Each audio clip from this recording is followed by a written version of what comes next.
Well, here we go for another day of work on this thing. Sorry about yesterday. I just didn't feel like coming back on. The VIPER plans are in. They look pretty good. I sent them back for just a couple more revisions. I'll show them here on this program, but they do look pretty damn good. So they come in two different sizes. It's 36 by 48 or 36 by 60. 3 sheets. So it'll give you a cut sheet and a profile of the airplane. I mean, I'll show you here in a bit. They're pretty nice. Today, what I'm doing is I already did this side. We'll get you a look at these. Bring in here. I've got to get rid of this can of stuff here. I already sand the leading edge in on this side. Well, and the trailing edge.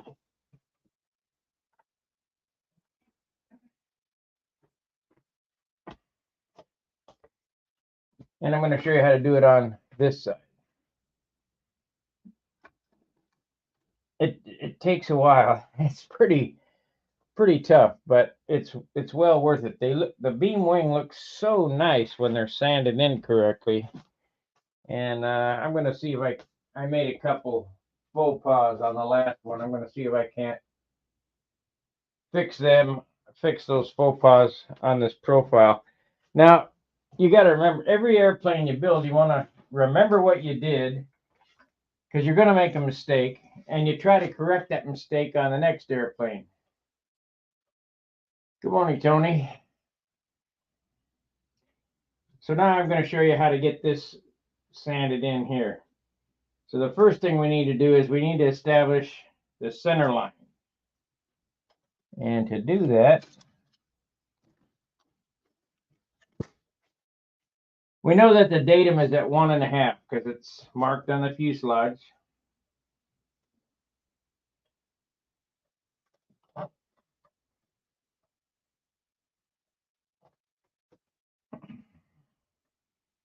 The only bad thing is I can't read these marks anymore. They're too shiny. Yeah.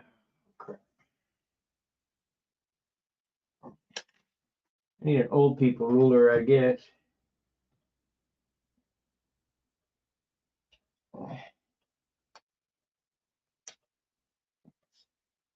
Unreal. Hey, Rico. Oh yeah, I'm half done.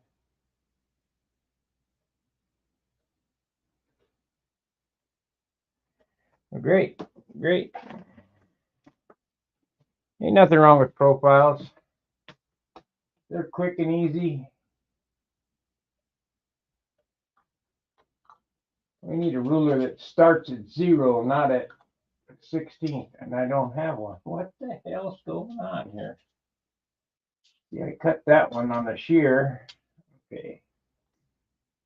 If anybody works in a metal shop that has access to a shear, or you could do it with a cutoff wheel, it's just a whole lot easier to do it with a shear.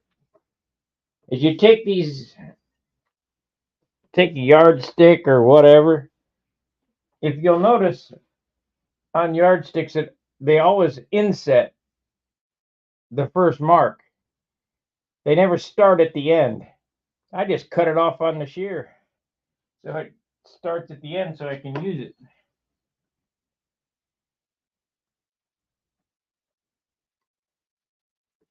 Let's change camera angle so you can get a better view. And make sure this is at 1.5. Yep.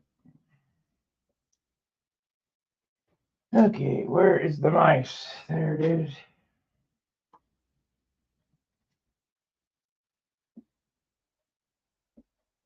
Well, what happened to my, there it is.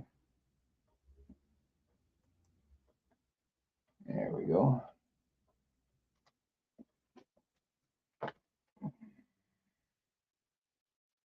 So what you do here,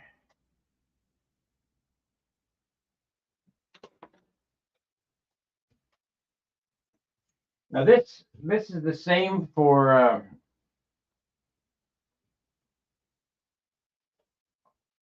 a built-up wing or a profile wing. You want to get the center line on this leading edge. So you know that you're top of the morning.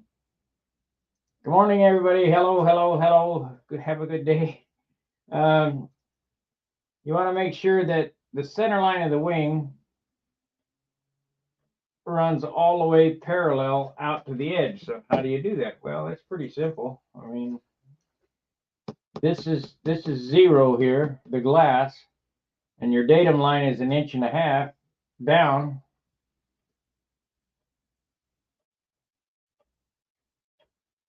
And if you guys aren't building on glass, you're making a mistake. I used to have a 4x8 sheet of glass in my other shop down the street when I lived down there in the 90s. 4 foot by 8 foot sheet of glass.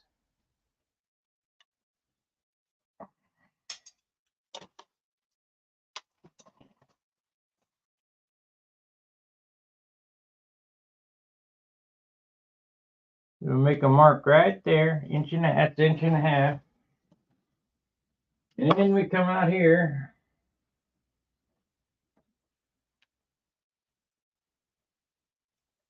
We make a mark at 1.5 inches.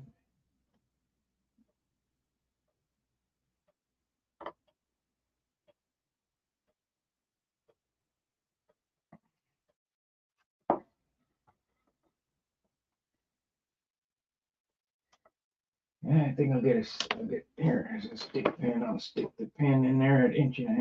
And it doesn't matter how much is sticking up or sticking down of this. You want to make sure that this is at 1.5 inches. Like right now, I can see that there's more wood on top of that 1.5 inch line than on the bottom by about, I don't know, 1/16 maybe. But it don't matter, because this is 0. And this is why beam wings build so straight, because you're building off the glass.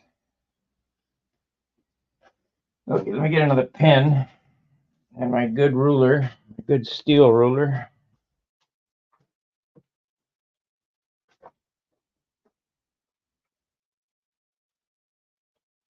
I'm going to have to buy some more pens. What happened to that steel ruler? Shit. Oh, there it is over there.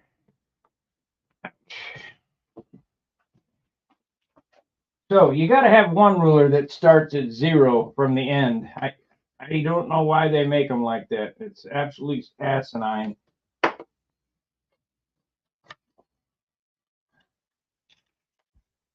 See, 1.5 inches right there. We didn't even need to use the pen. We'll just use the pin.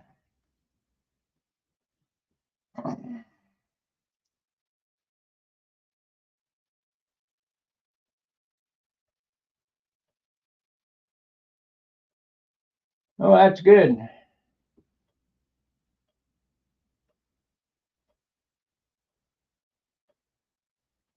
Yeah, that's exactly right, Lyle. That's exactly why I do these videos, because they didn't have anything and nobody would tell you anything.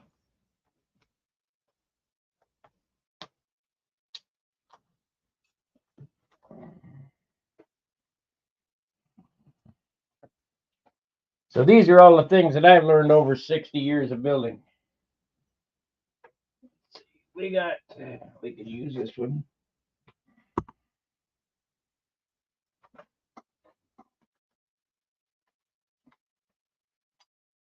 Of course, I don't have enough room here. Shit's in the way.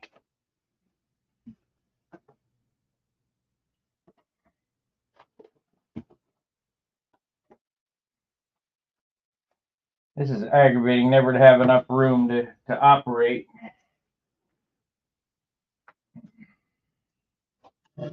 Everything's just so big, you know.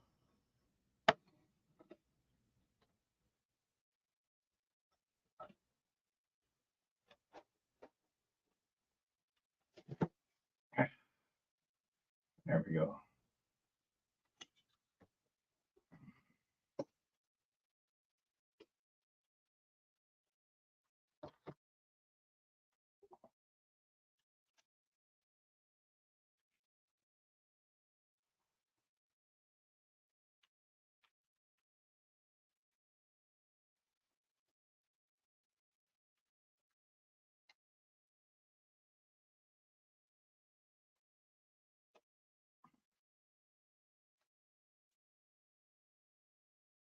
There we go. That's the center line of the wing.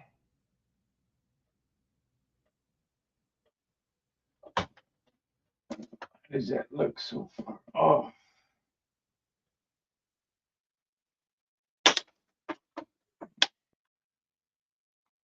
cannot read that.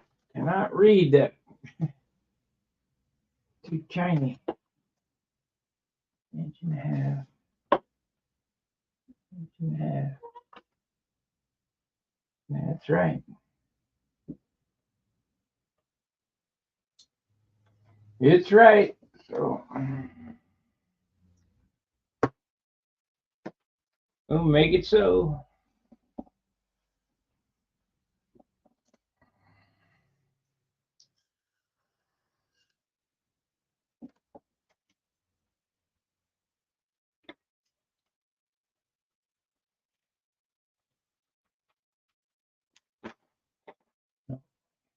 Can't find my good saw. Set it down and it disappeared.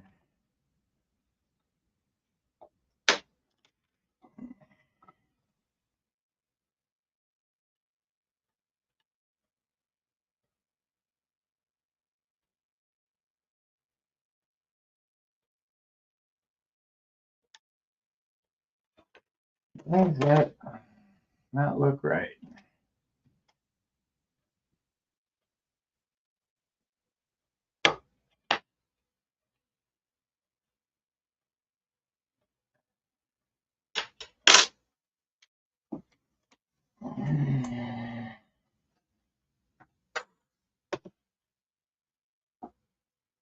This is pretty important, so I want to make sure that I get it right.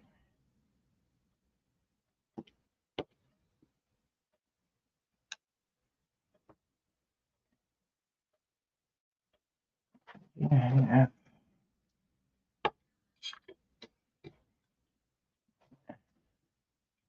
Inch and a half. Yeah.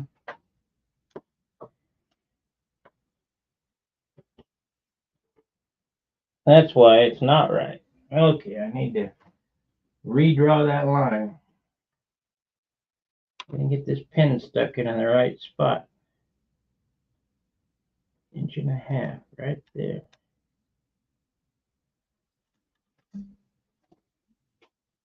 Get my nose down there a little better. Yeah.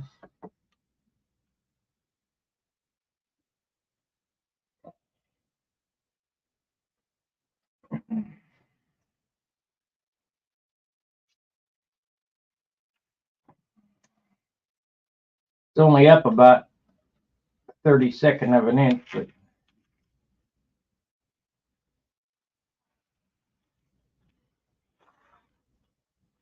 after you build for a while, you'll be able to see 64th of an inch.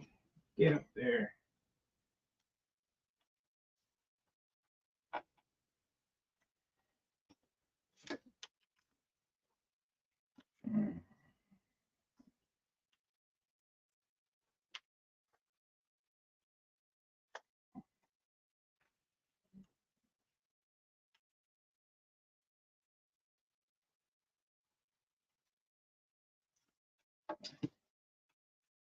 About the width of a pen was off. Looks better. Width of a pen line.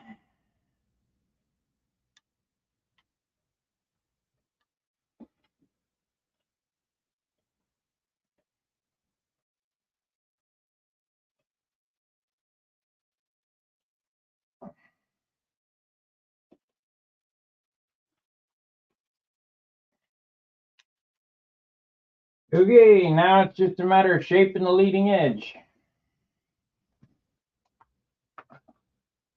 And it does take a bit of time to do. I mean, none of this shit happens instantaneous. I just take a paint stick and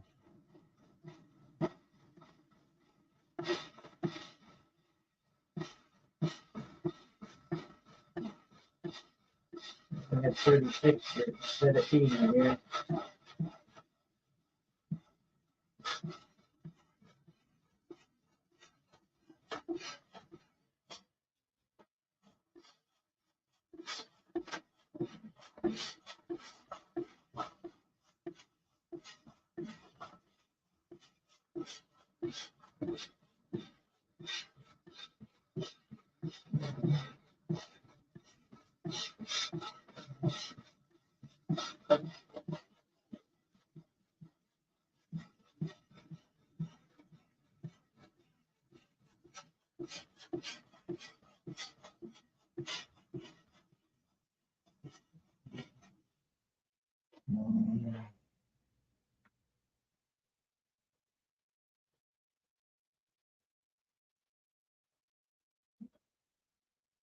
But let me ask you this, Lyle. Did you get your 24 support badge?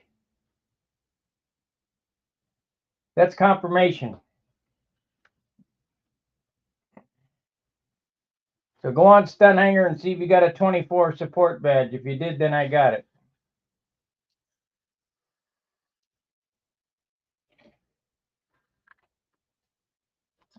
I'm usually pretty good about that.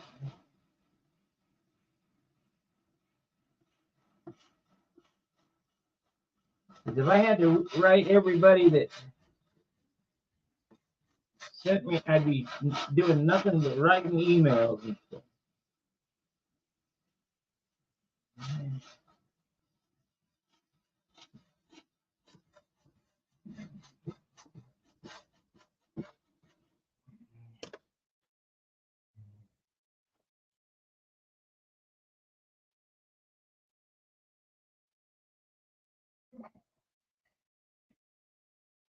Let me look. God damn.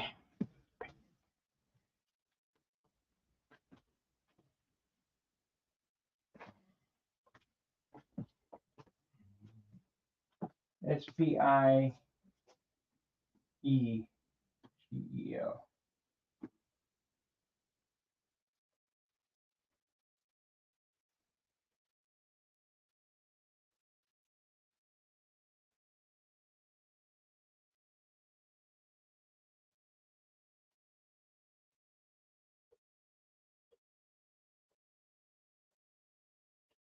SPI.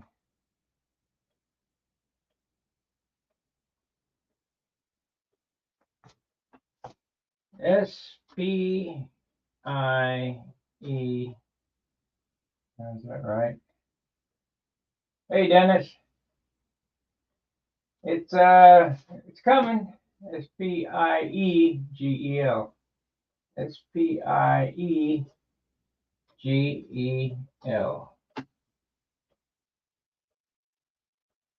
Yeah.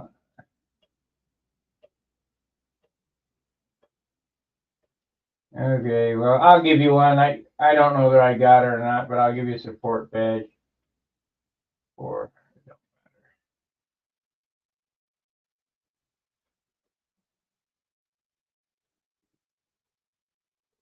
There you go.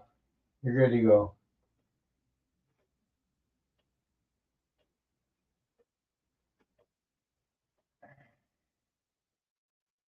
Let me look here. I got a. No, that's Luke Napier. Yeah. I don't know that I got it or not, but I gave you a badge anyway. Anyway, the Viper pit, Dennis, is coming along well. It's I'm anxious to get it cut off the bench today to see what this thing really is going to weigh, because I can kind of stick it together and add some parts on it. And if I can get a framed weight, I can add the 6 ounces for a finish and the engine and kind of get a tally of what it's going to weigh.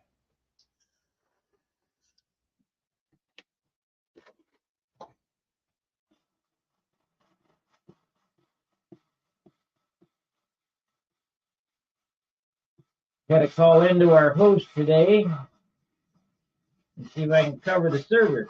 I think I can.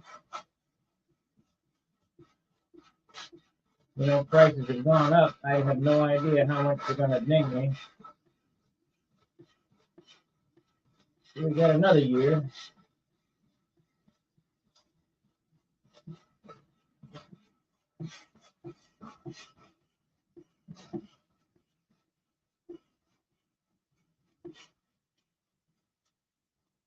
I was told by Dennis at a mission last night that yes, there has been another beam wing airplane, and it was built by a beam wing profile stunt airplane built by Jack Sheets. I believe it. You know, I didn't see it, but Jack Sheets was such a prolific builder back in the day, and he experimented a lot. I would like to see it, what it looked like, see how it was done, because I'm making this up as I go.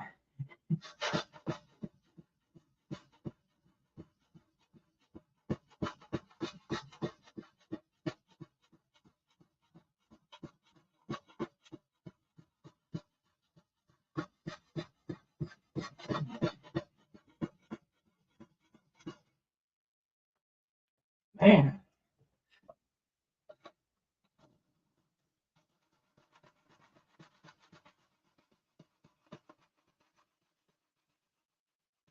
We'll get it close and switch to the long bar. It'll be a while though.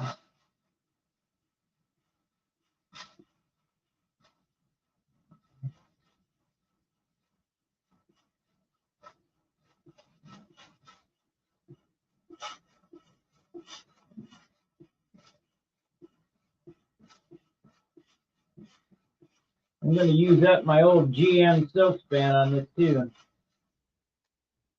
I'm not going to use my lightweight silk span. I'm going to, well, it's not GM, it's medium.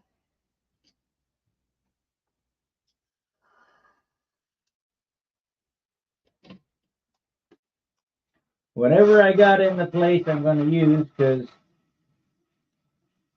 I don't want to buy nothing for this airplane. I just want to. I got a gallon of red dope, the sun hanger red. We're going to paint it sun hanger red, just like the Magnum I did. Anybody want to buy that Magnum? It's for sale.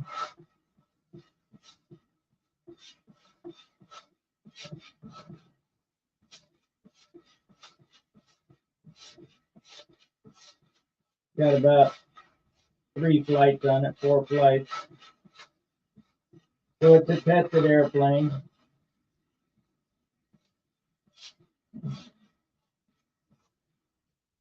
I got about the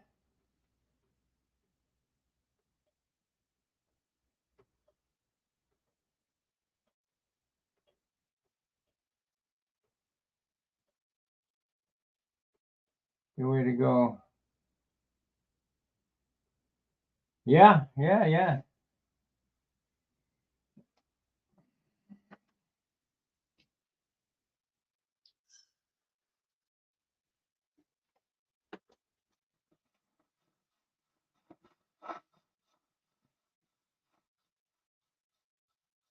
See if you can find a picture of that airplane, Dennis, or a set of plans.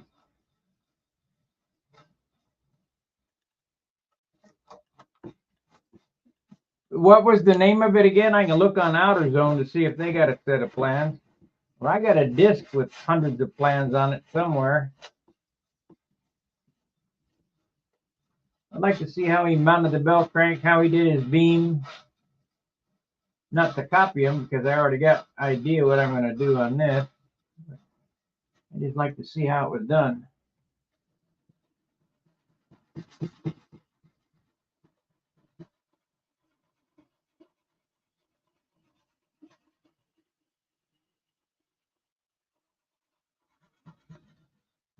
We're using 80 grit here, and you can stand the hoop in this leading edge very easy So you got to know when to stop with this short stick here.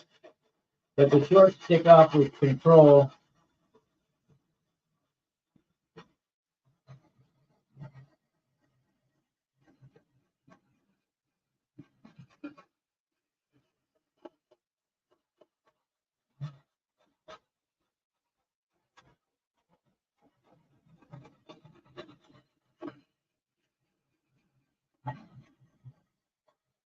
I'm sure now that I built the beam wing profile, there's going to be many more to follow. Probably see one at Brodex.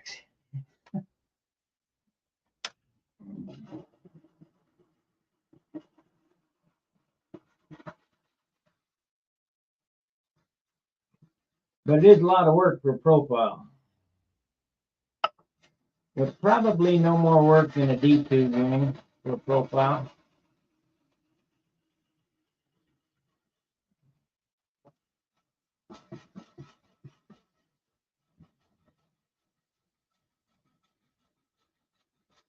Here we've knocked a pretty good deal of the bulk off of this.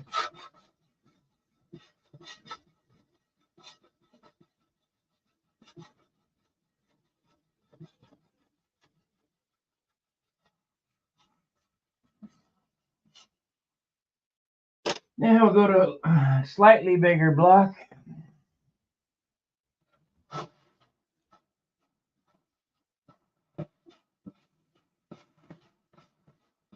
Stay off the ribs at this point. You just want to stand up to when they're touching, and then we'll switch to 180 and blend them in.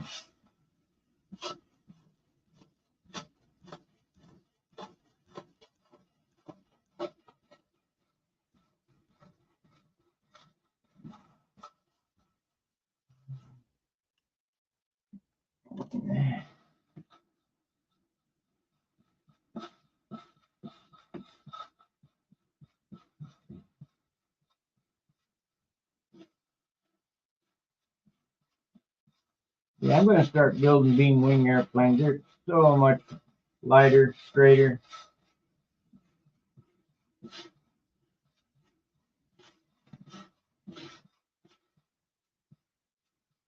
Old school.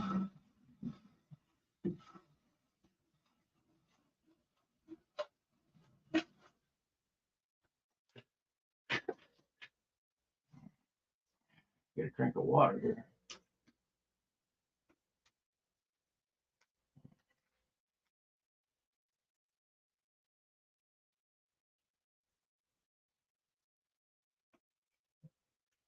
We're getting it to come in though. We'll be ready to cut this off the bench in about an hour. And I can get a weight on what it's going to be. Now, let's switch to a little longer block.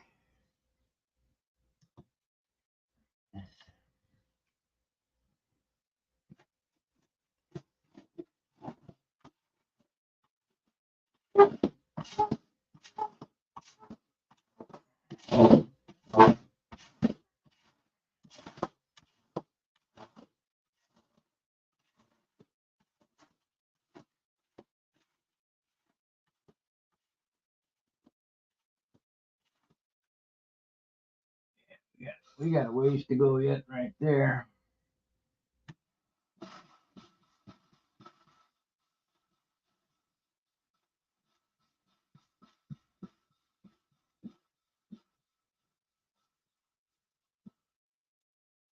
Miss Jill.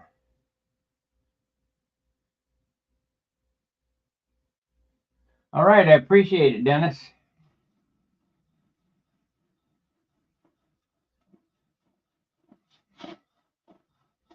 You know, speaking of Miss Jill, when I was younger, I think the airplane came out in the 70s. Bob Whiteley did Miss Kell. I always wanted to build that airplane and never did.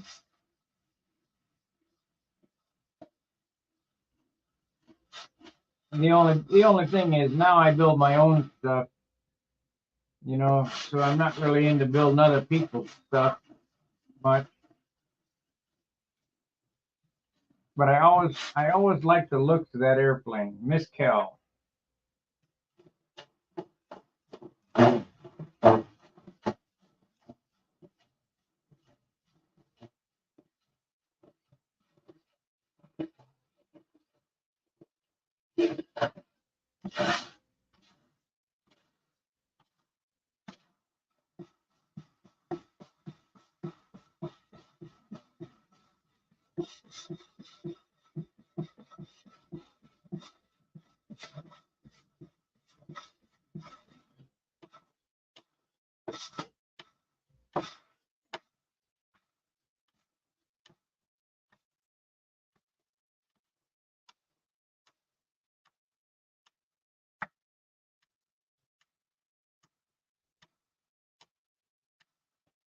The Zen of Salmon. What's going on here?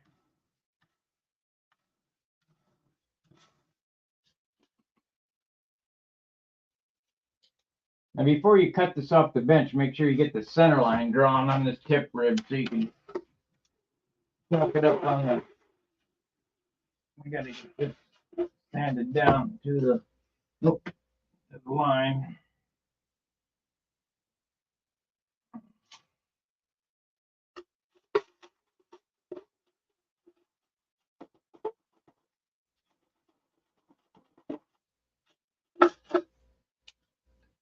Why is that wiggly?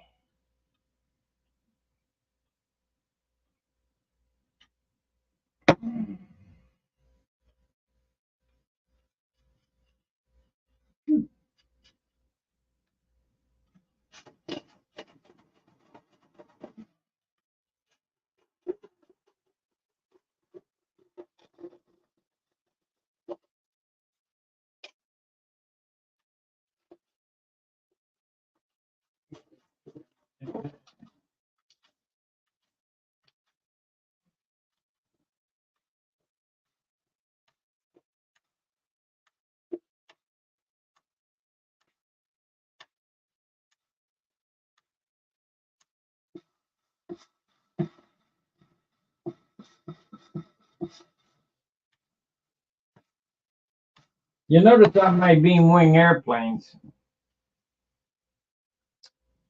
my leading edge is just as modern as the other one. I don't know if it's 7/8 or 3/4.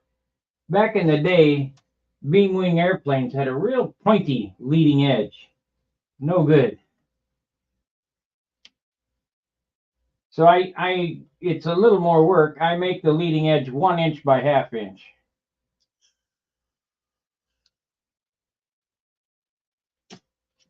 And I blunt it up. That way you got a modern leading edge instead of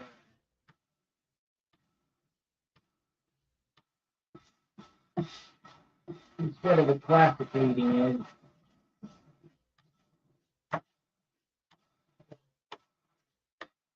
The same way the Viper was done in the 90s. I just never liked that pointy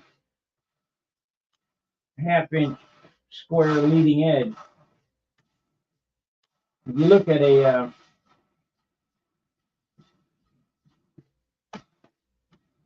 at a Cobra, it's got an 1/8 inch leading edge. Really pointy.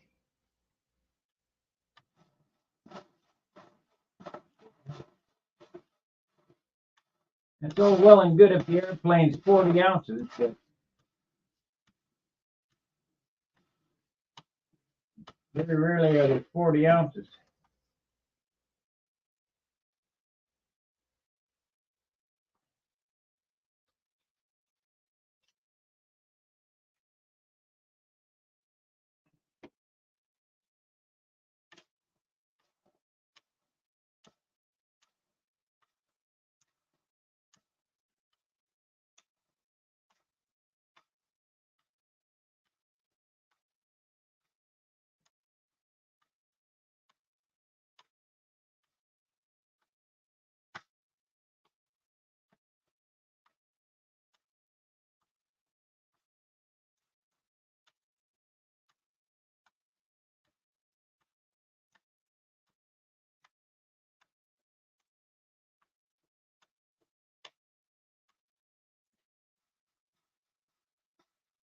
Get this sanded down to the line, and after you do the other side, you come back open-handed and round that off so you don't have a pointy leading edge.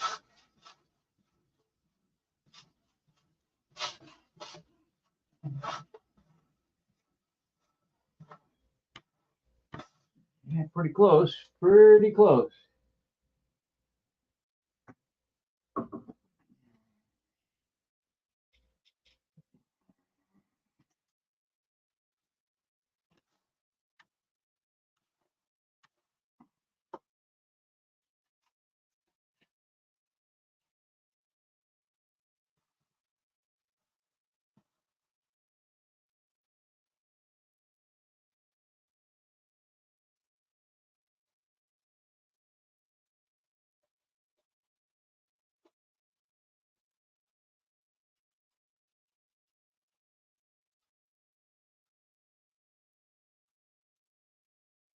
Now, I didn't work on this airplane that much. You know, I haven't worked 50 hours on this airplane. I probably only got about 20 in it in 5 days.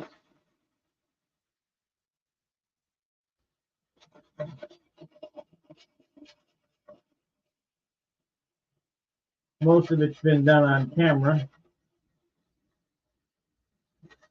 So whatever I got on camera, plus cutting of the ribs, and I didn't do that. I did that off camera.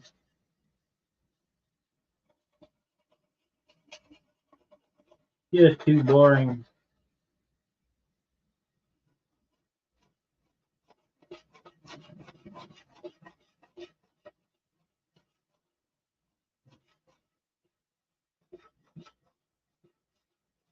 I think Steve is going to do a profile set of plans for me. So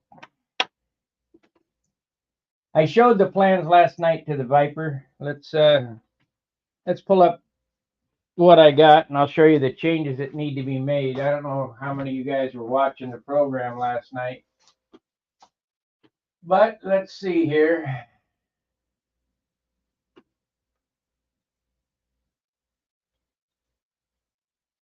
Hey, Don Jenkins. Okay, great. You already got him. Don Jenkins. All right, profile set of plans. We need to pull these up, and then we're going to present them if I can. There we go. That's calendar. Desktop, Simply Blues. It's in, oh no, calendar proof. We're looking VIPER plans. There we go. I'll just show the one set.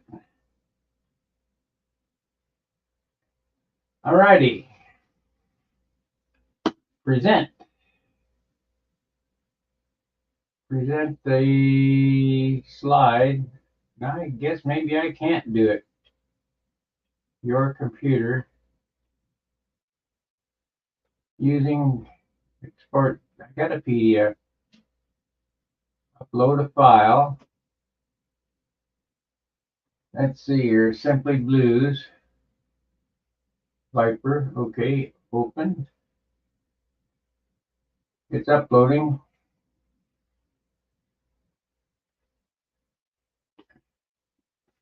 All right. So there's. Okay. Let's open this up. Shoot. Can you guys see those okay? All right, that's the wing layout and the beam and the spar and the tip plate here. And it has all the explanations of it. Now, these flaps look like they're too long. Well, they set into the trailing edge as shown here, so that when you set them in, it will be a smooth line all the way through it. So that's the wing plan form.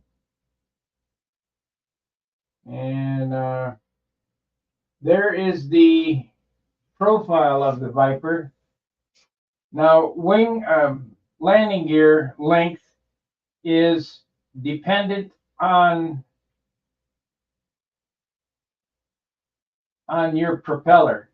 I noticed another thing now looking at this. He's got the leading edge pretty blunt. It needs to be rounder there.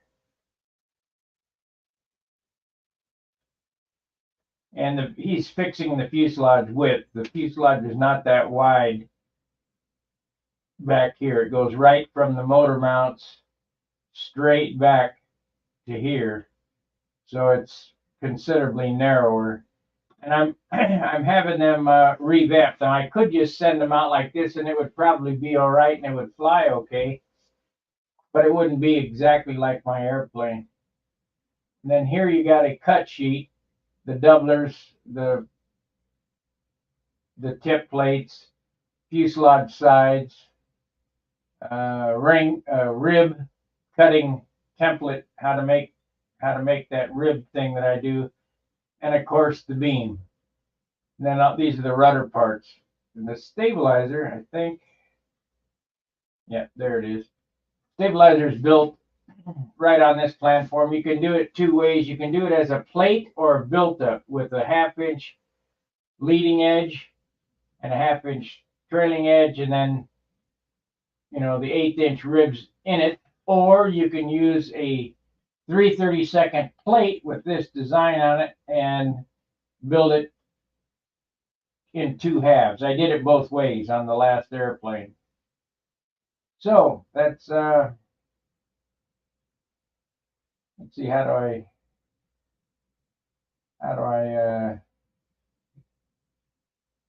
I do that? Cancel. All right, remove that.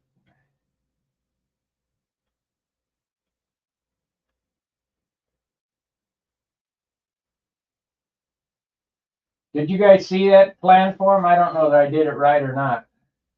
It shows that it is. I'll remove it anyway. There you go. Anyway, VIPER plans are done. They're just being revised right now. I need to call him after this program to tell him I didn't see that last night when I talked to him, that the leading edge is a little too blunt or too pointy. But that's up to you guys, how pointy you want your leading edges. I don't think he's built many beam wing airplanes, so most beam wing airplanes are done that way. Hey, I'm missing a stick here, a triangle. Well, it don't matter. We're going to be cutting it off here in a minute.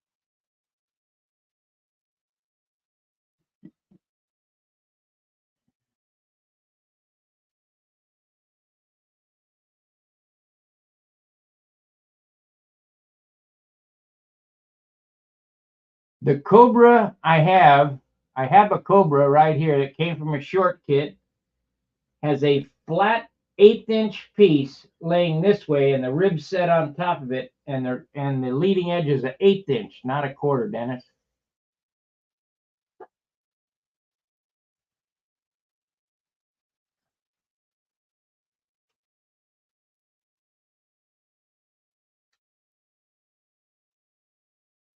Of sag in the covering. Yeah, no doubt. A lot of sag.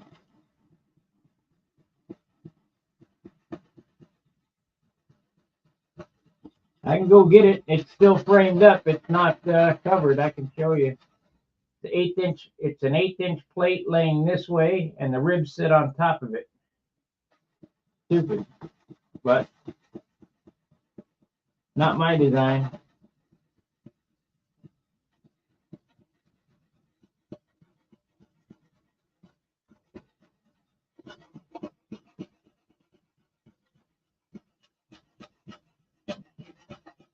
I go dig it out. I got behind 15 airplanes back there, but I go dig it out.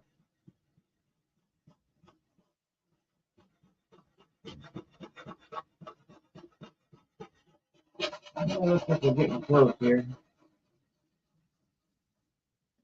And that was built from a shortcut.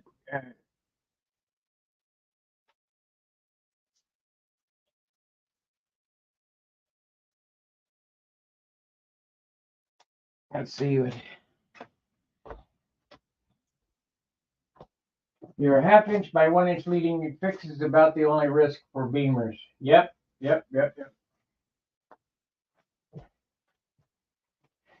It takes a little while to sand in, as you guys see, but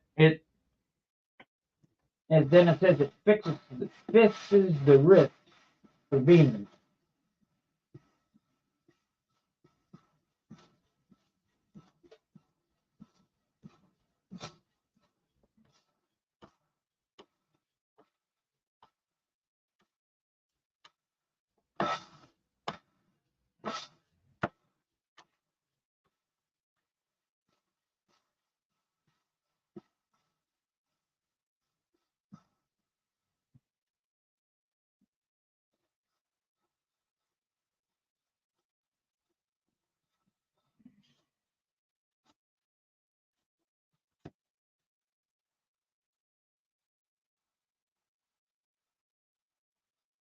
I'm going to have to leave this center rib unsanded in because I can't glue it in until I get that belt crank in. So we'll do that after I cut it off the bench. So we'll get it closed.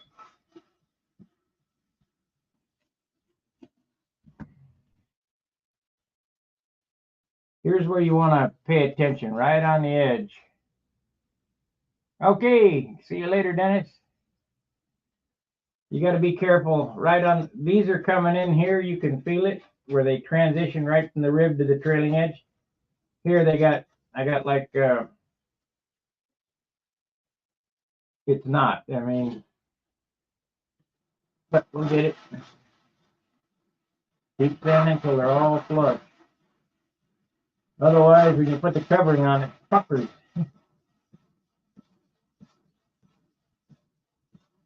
Looks like doo-doo.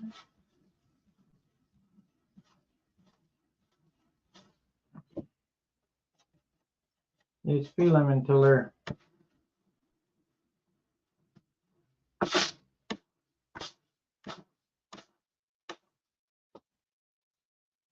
Nope, nope, nope, nope, nope. These are good out here. Right in here, nope. Get it close and then we'll long bar it.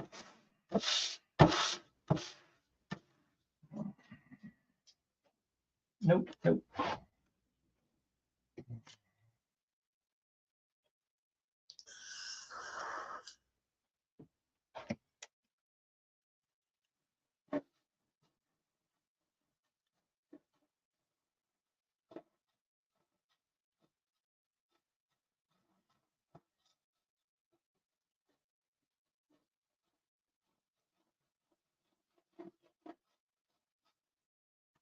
There it's coming. I broke it. Shit. No, I broke it because it wasn't glued. That helps. Glue.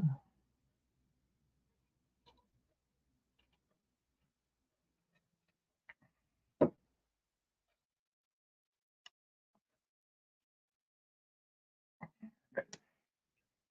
better glue these things. That's glued. Okay.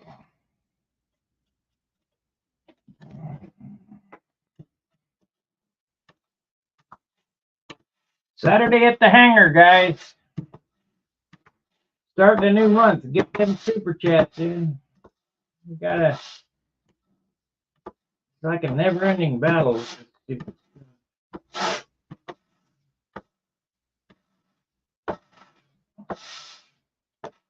Metrics was looking good last month.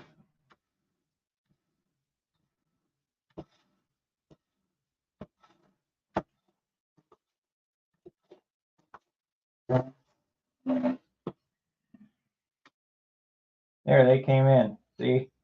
Oh, that one's not.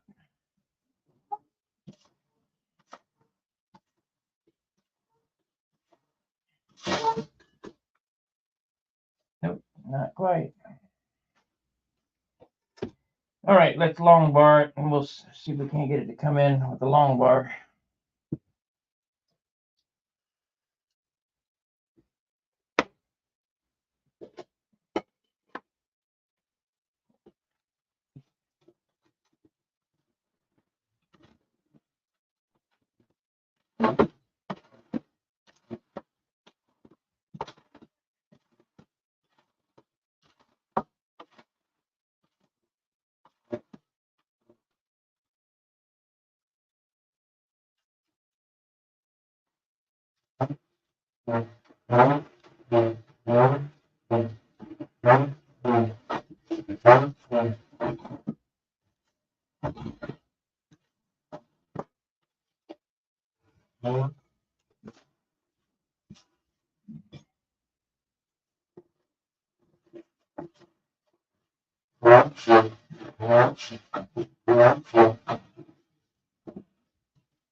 This is 80 grit.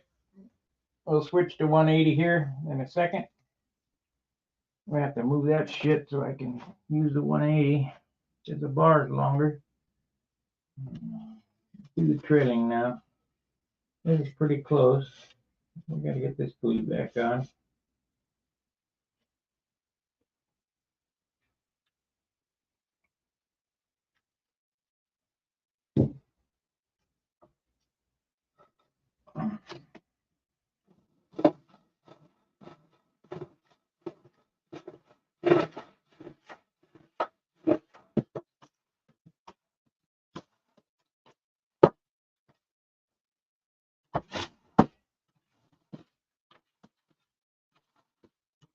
Got the other ribs. I'll stick with this stream until noon. How's that? That'll give you 5-hour stream. We can do 5 hours, I think.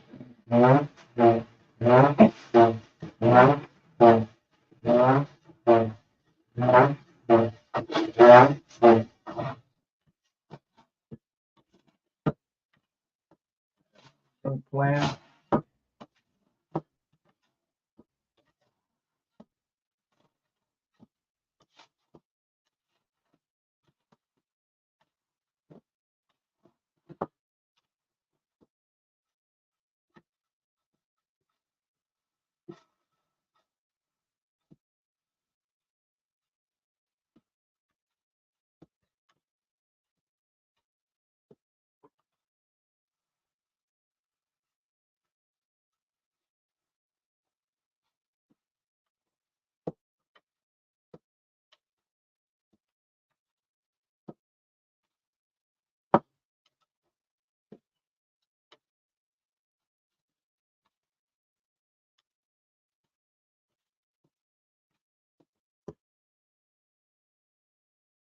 Kick them all.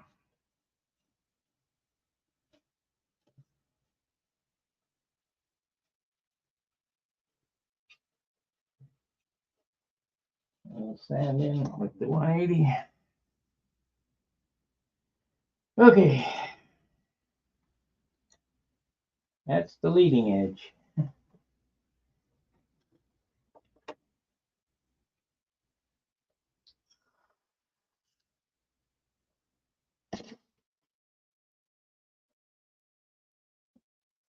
Drink of water.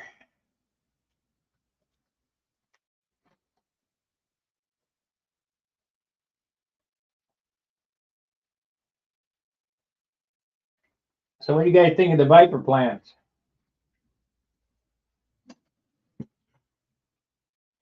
I think it's going to be a good set. Just needs a little revision.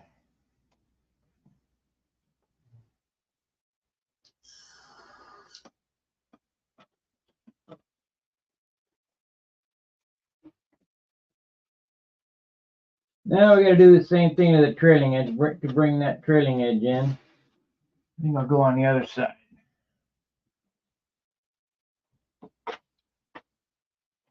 Then long bar it.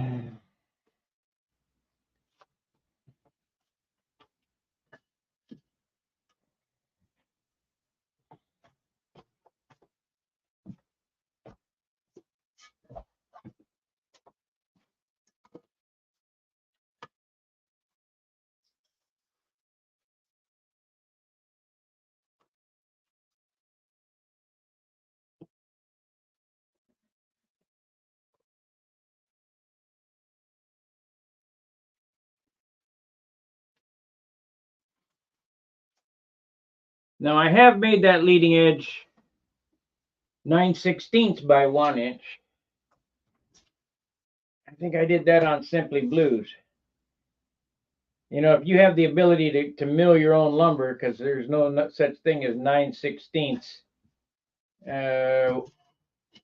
nominal balsa, that extra 16th will give you a little more strength, a little more. The more wood you have, the rounder you can get the leading edge, if that makes sense.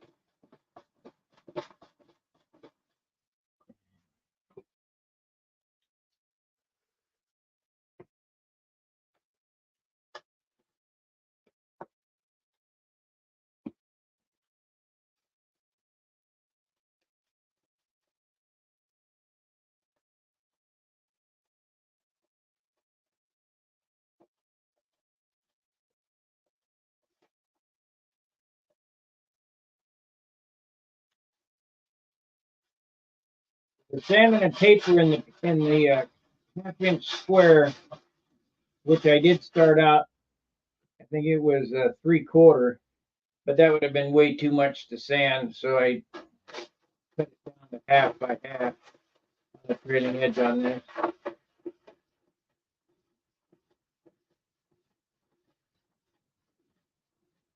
All I did was I shimmed 1/8 on top, 1/8 on bottom, put a half in instead of the 3/4.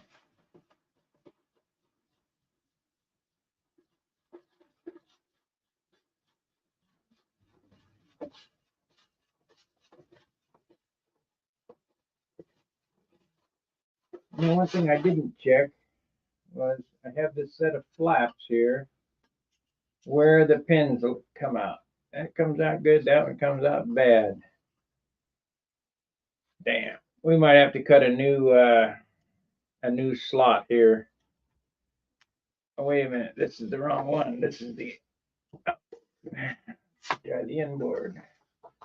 Should be the same. Yeah, it comes out. Well, I probably can make it.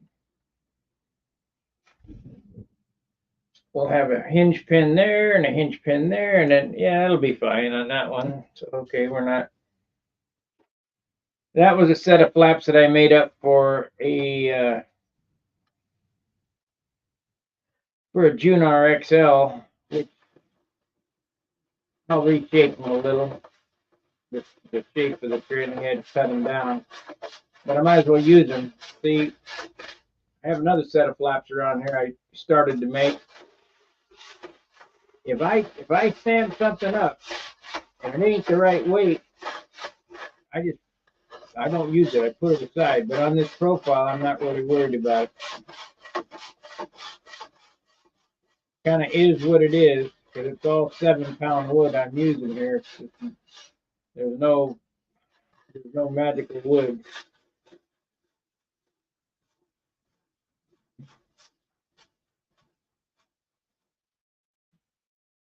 So this build here will be what an average guy can get. You know, we'll see what it weighs. Ah, you dog.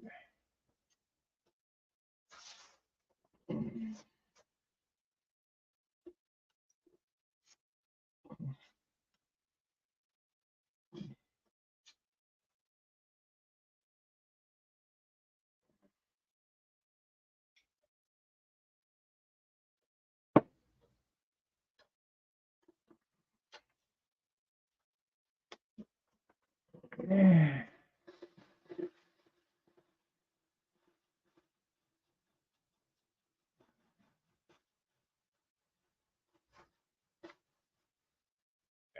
Move to.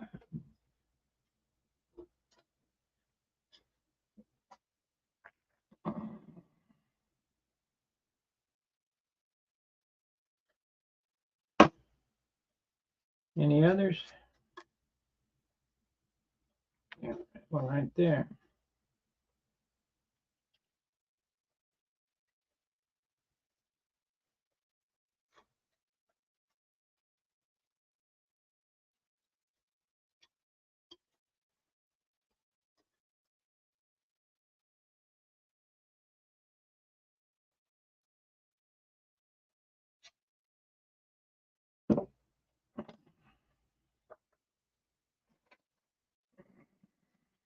Good morning, Gary. You like Saturday at the hangar, huh? That's good. We'll be here till noon anyway, till lunchtime. I'll do it just like I did Saturday at John's.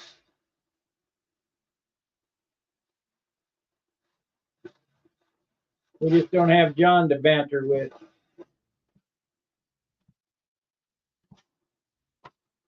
which is a bummer. I like going over there.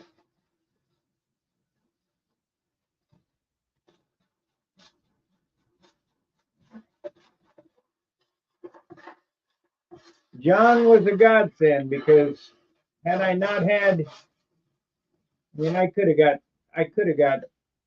still would have built while I was in Dayton, but I would not have a place to paint, or it was much better to work in John's shop, and I really appreciate that. So thank you, John.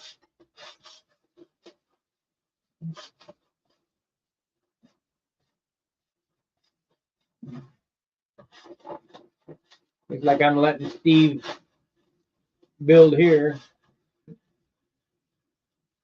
I'm all set up. I got the tools. I got the stuff.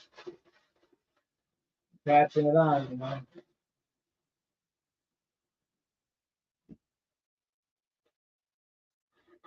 See, I got some pen lines on there, and I got to keep sanding until those pen lines disappear because it goes up and then straight.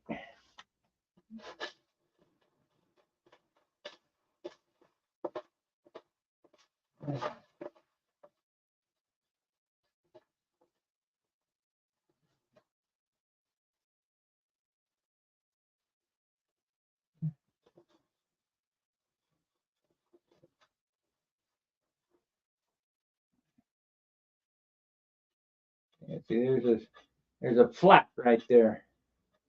You got to keep sanding up there.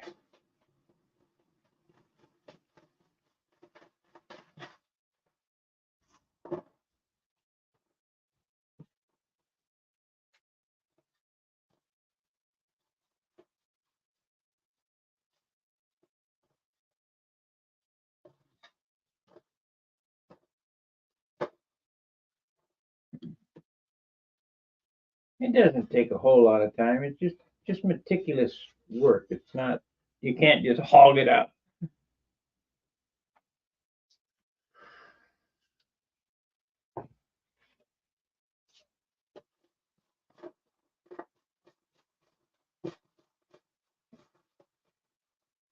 I think this one's going to have rounded over trailing edges, just like they did in the 60s. But we ain't using no cloth hinges. Them things are shit.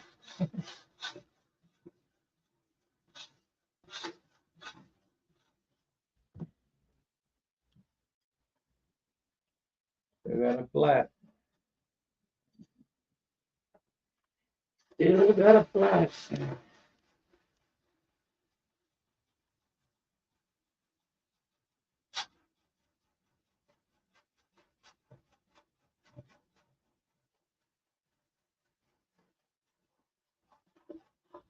Getting close though.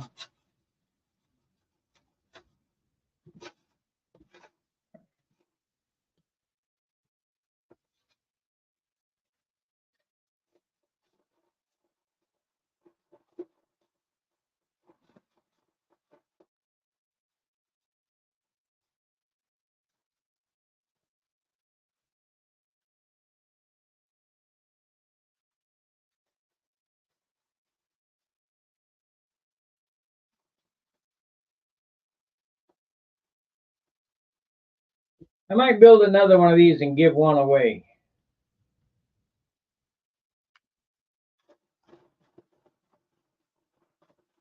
I got so much of this 7-pound lumber, I could probably build 10 of them.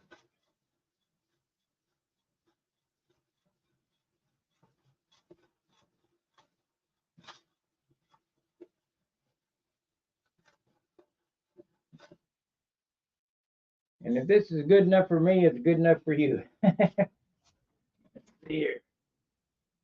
Hey, John. Thank you.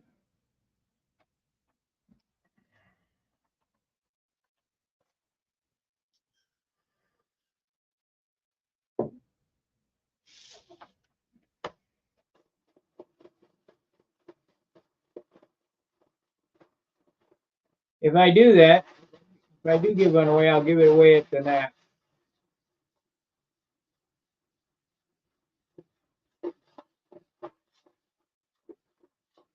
You can hear it. It's starting to come in now. It's not grinding.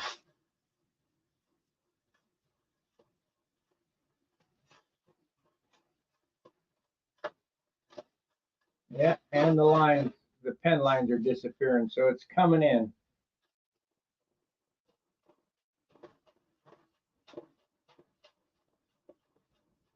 But you got to be careful. You don't want to sand a belly in it either.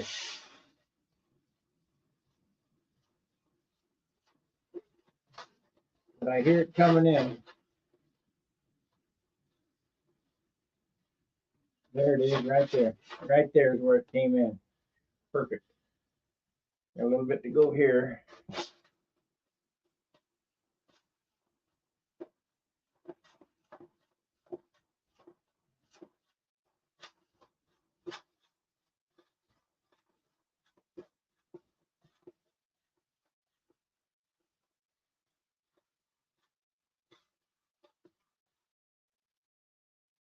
See the pen line right there and there.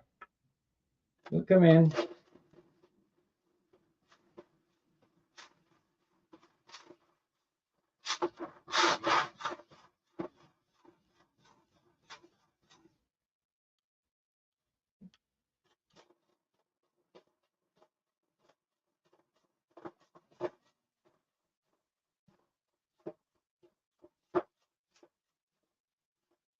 There it went, right there. You can feel it, you can hear it, you can see it.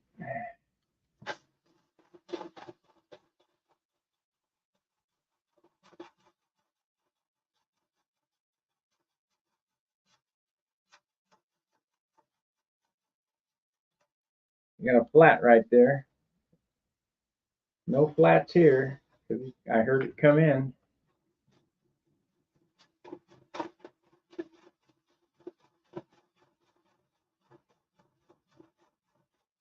Come on, come on. There it is, right there. And it's straight. I can see that it's straight. Okay, we got this side done. Let's the long bar out with 180.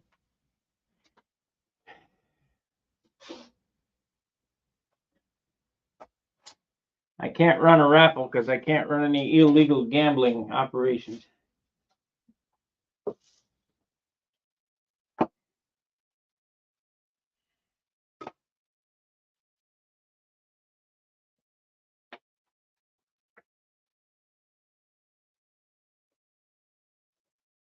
This ain't a charity, so don't put donation on anything because I ain't a charity.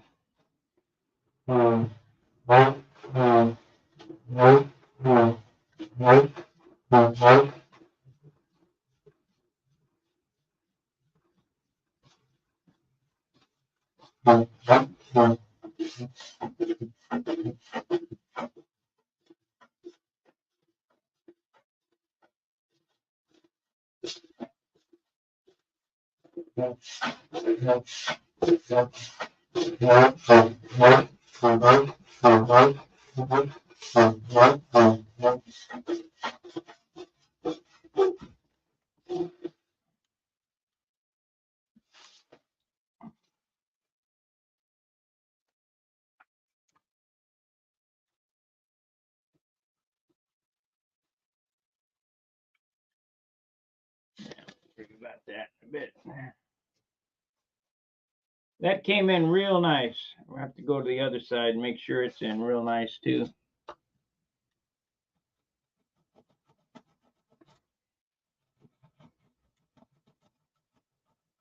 course, this will be in super fill, but I have to get that off as best as possible.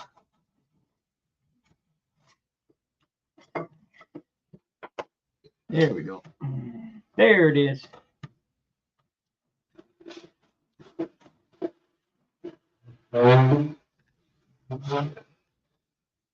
Okay. That came out nice. See what the tip looks like. Perfect. Right down to the line here.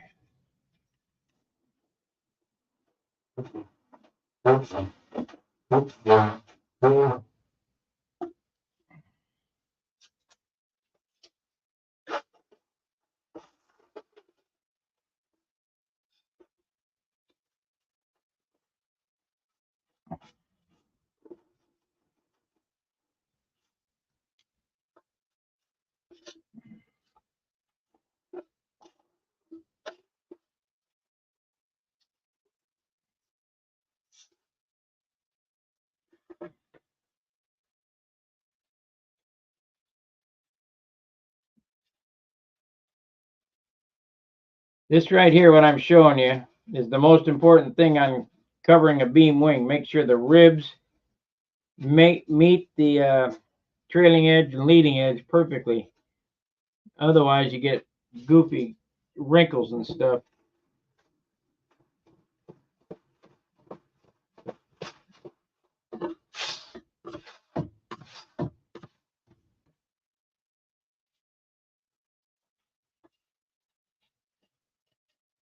That one there.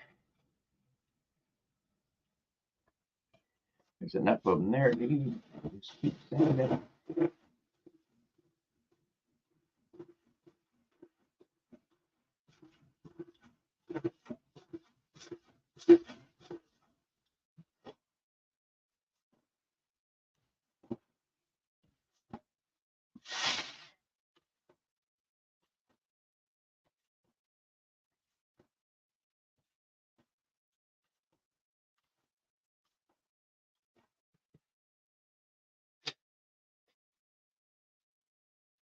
Okay, that's good enough.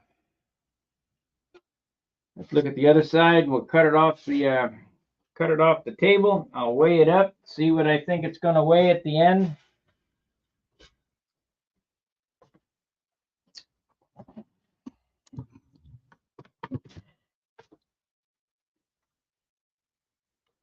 It took an hour and 15 minutes to sand in that trailing edge, or sand in that wing, I should say.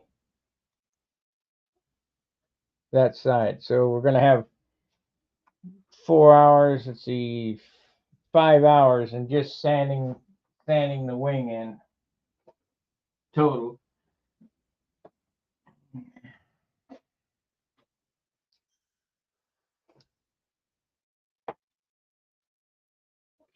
Of course, we've got one more check to go before I cut it off the bench, and I'll show you what that is.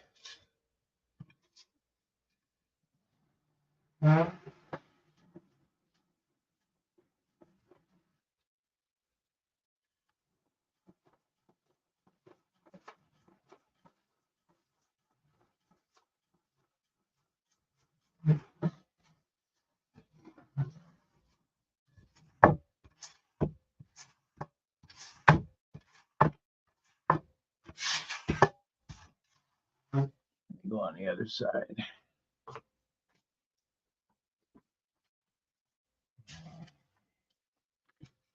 Yeah, see, I didn't get this trailing edge good enough on this one. Got her good enough on that one, but not on this one.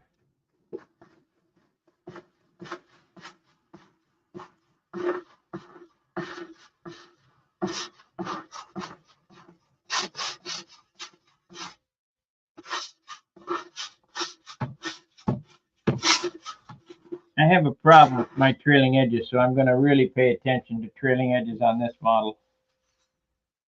I usually, I don't know, I just don't think they're important enough. But when the finish comes up, I got so much work to go on the trailing edges, I might as well get them right while they're on the bench.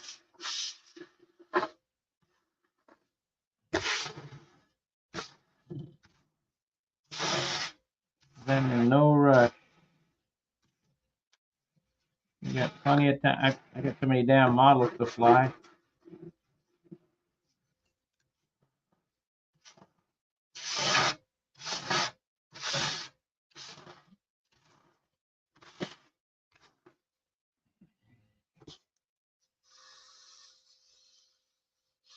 It feels like I got it.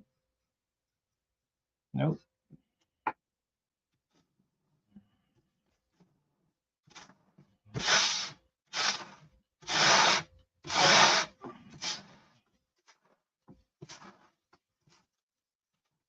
Come on now.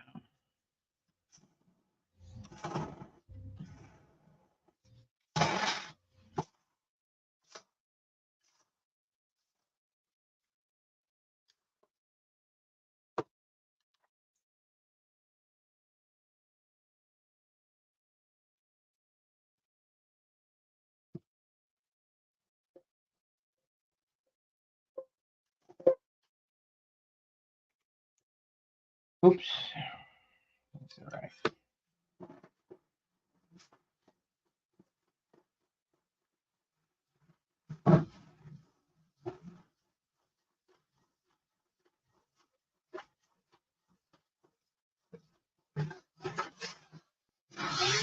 Okay, the final check before cutting it off the bench is to make sure all the ribs are at the same height.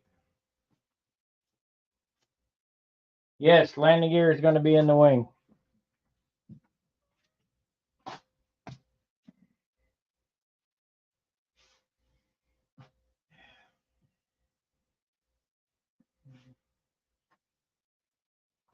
Matter of fact, I could do landing gear now, but I'd really like to get it cut off the bench to see what it's going to weigh.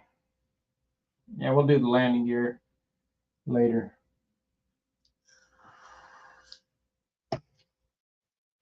Okay, I need my precision straight edge. There it is. I don't remember what I paid for this. If you can look it up. And if I was you and you're going to build beam wings, you need one of these. This is a Tay, T-A-Y-T-O, Tay Tools, aluminum straight edge. It's a 38 incher. It's precision ground.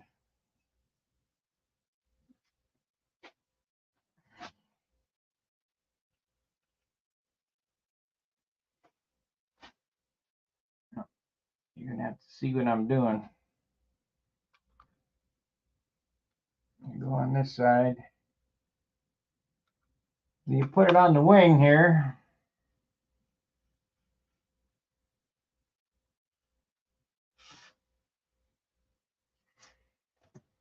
And make sure it's touching all the ribs.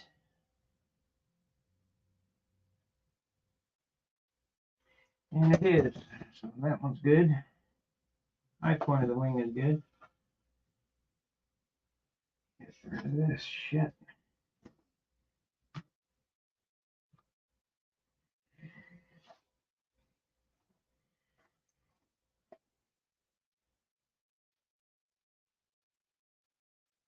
Yep, that's good.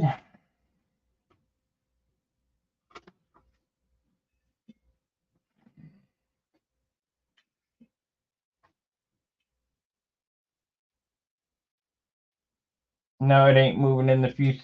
These are not glued in. That leading edge is epoxied in there. It ain't going nowhere.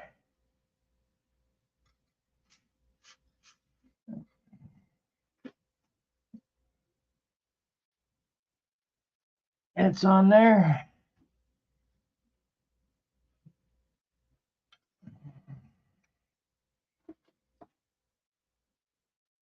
That's on there. Okay, we got her sanded right.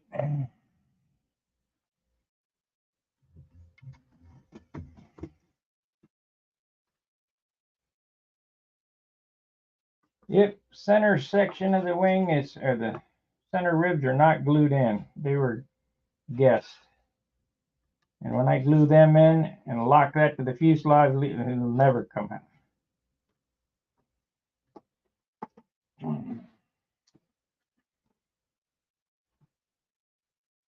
Okay, so let's get this out of the way. Let's cut it off the bench. I'm anxious to see what it's going to weigh. We don't need this on the bench. It's got no paper on it.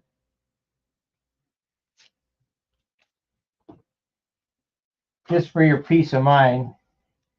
No, it's not going anywhere. Okay, so we want to cut it off the bench. We need a knife. Here we go.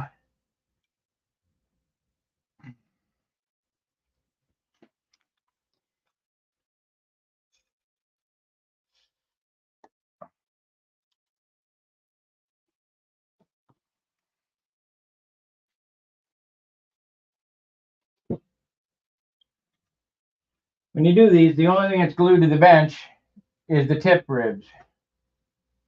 This here is already, it's jigged up in them triangles. I'll show you.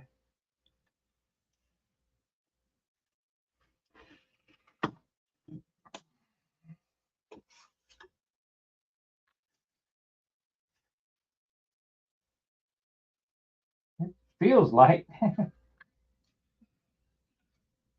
We shall see what she's going to be.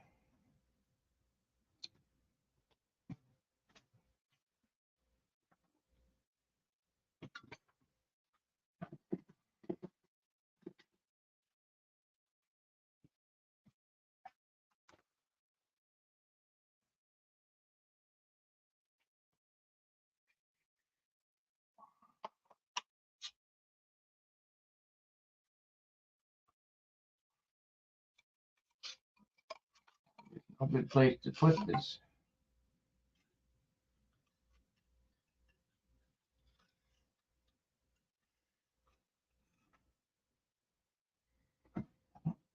We might have to rejig it. No big deal.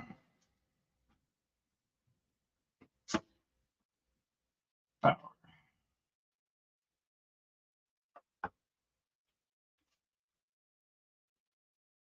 0. We want ounces, not grams.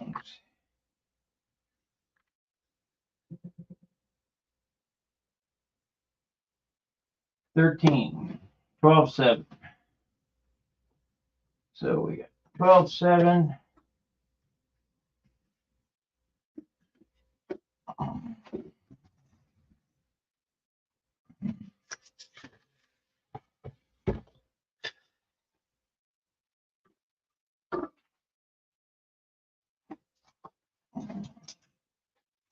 $14.2.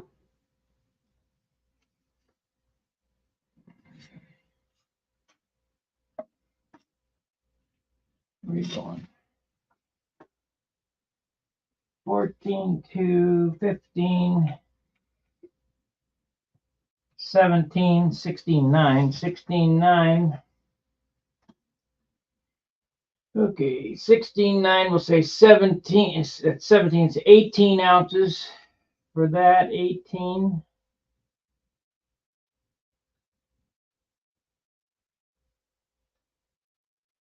So we'll say, we'll just give it a 20-ounce airframe. We're going to add 20, it's 23 with wheels, 24, 25 ounces. Yeah, we're not going to be 40.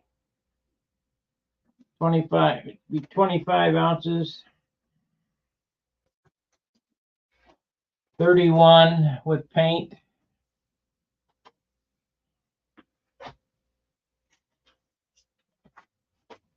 It's going to be 50 ounces. 31. 42. 44. It'll be about 40, 45 ounces.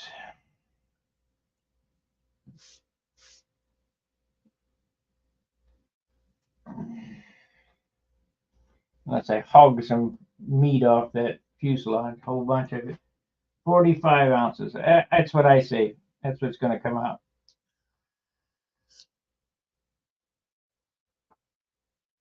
It's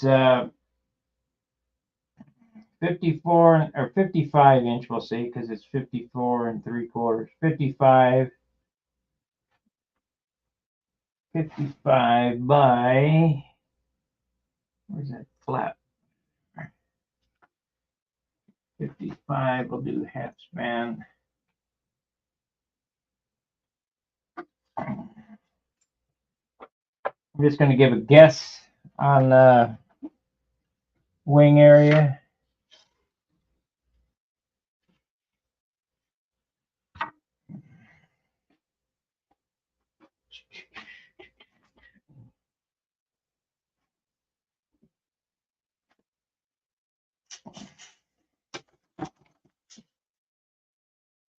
$55, 45, 45 Ansolas. And the guesstimate on the wing area is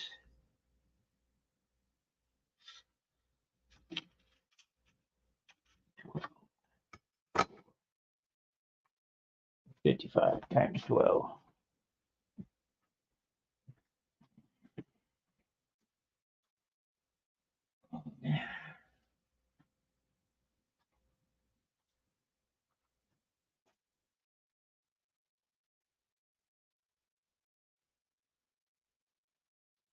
$660. Probably more like 600, but 55 by, that's decent. I mean, not the best, but what do you expect for 7-pound wood, eh? Get rid of this.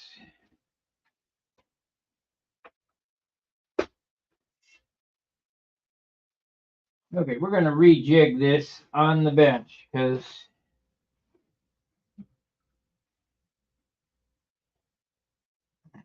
we need to put the top ribs on it now.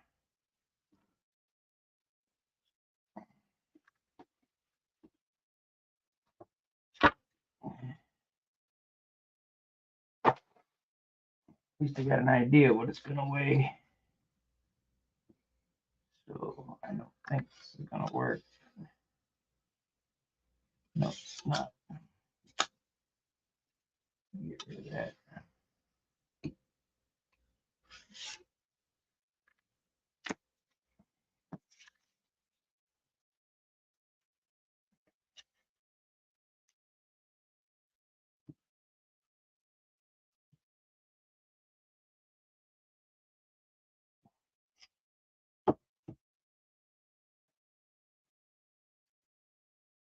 Okay, so we need to figure out, this is going to be difficult to do. Never jigged a profile with that much taper upside down, right side up. So measure to the datum.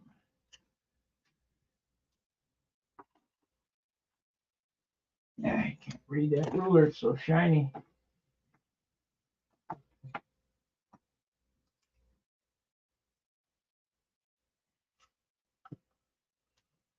Okay, we got 3 3/8 to the datum line. So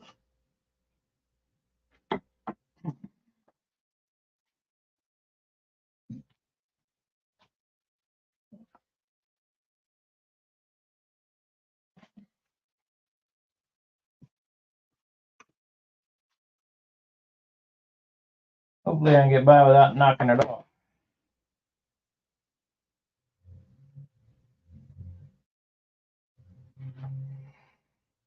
Let's see if that's right. 3 3/8. Yep. 3 3/8. Need to cut some wood there.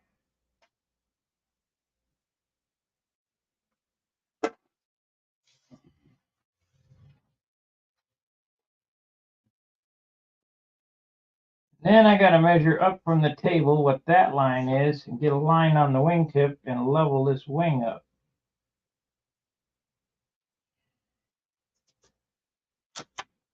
So 3 3/8. We're going to make these. Yeah, we'll just leave it 4-inch, so that'll work.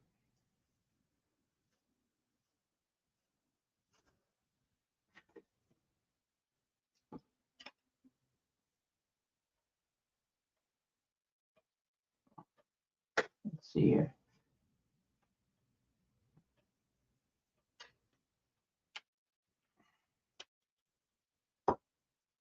Three and 1 2 3/8. Top of the fuselage.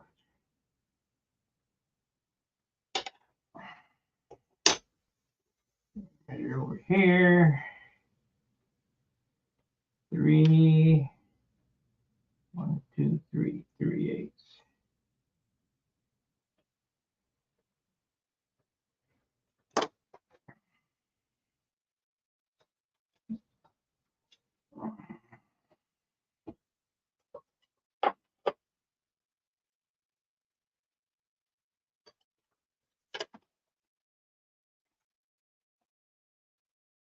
When measuring the wingspan in square inches, do you measure the wingtip?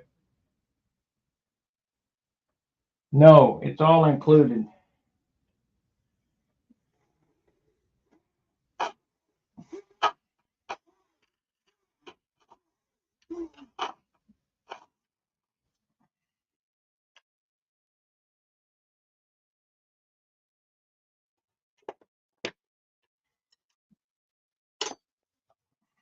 I used to know how to measure wing loading, but I forgot the formula for it.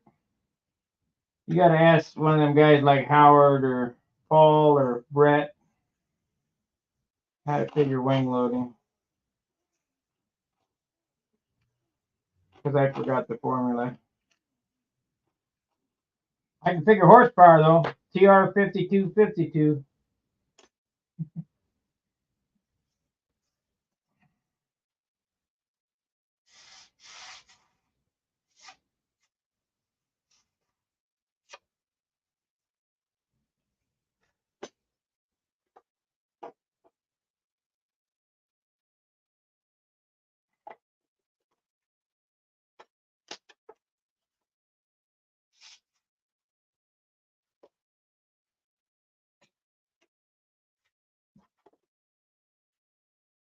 On the right side.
Just like an F-14, how would you measure the wing area of an F-14? Would you include the tennis court? And the tennis court is what the back of the airplane, the wing box, the area, because it's a flying body, so you have to measure all that area, not just the wings.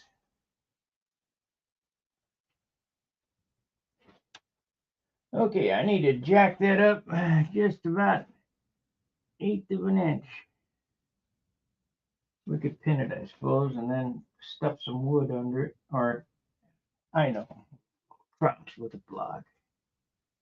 Right there. It ain't much, but it's enough that it could screw you up.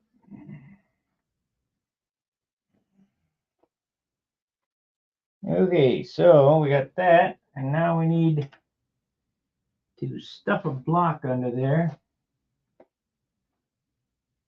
I guess I could, it's a pretty hard piece of wood here. Oh no.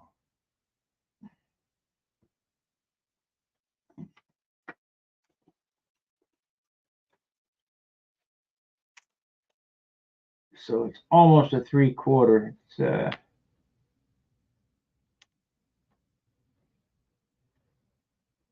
11/16.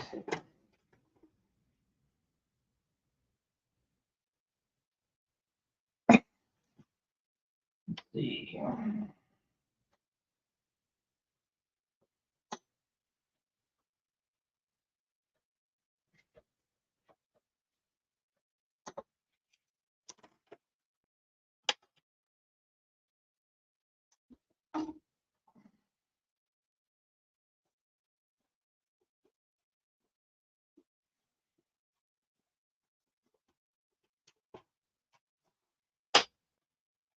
I don't claim to be the world's greatest engineer.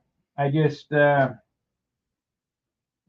built so many damn control line airplanes. Let's see, it's gonna be better on that side. There we go.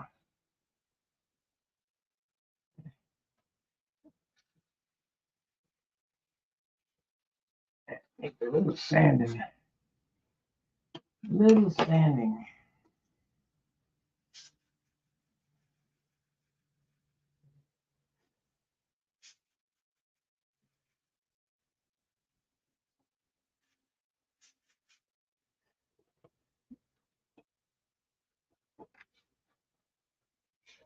Yeah.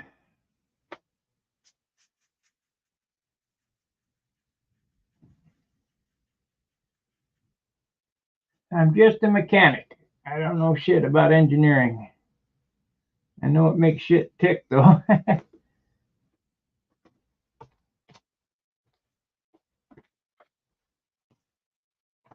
Okay.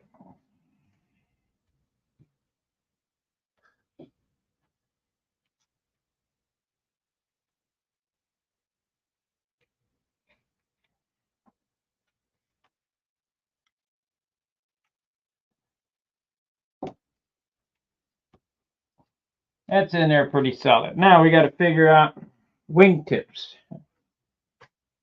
because it'll rock back and forth like this.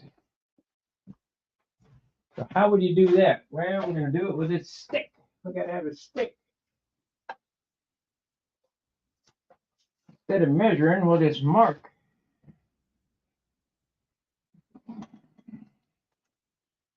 Shit, it's just about the right height as is.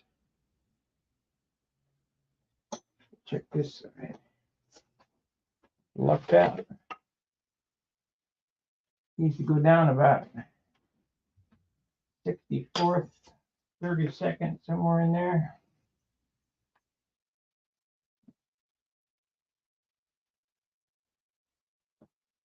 Got to have a stick. Now I need a knife. What the hell happened to the knife?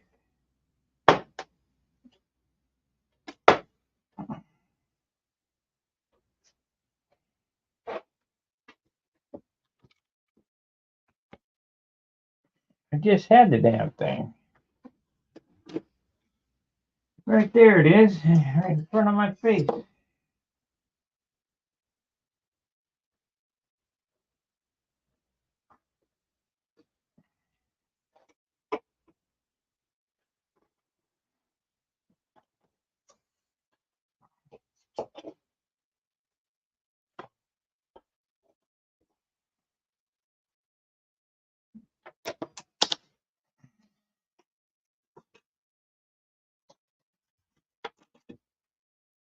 Oh, needs a little more. Needs a little more.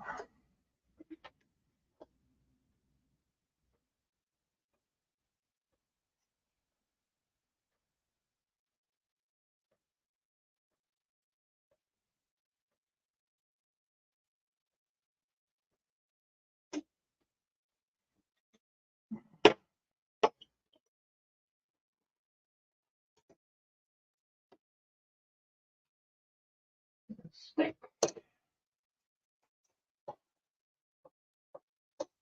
There it is. So now, come over to the tip. Here is the line right there. I'm going to have to make another one of these.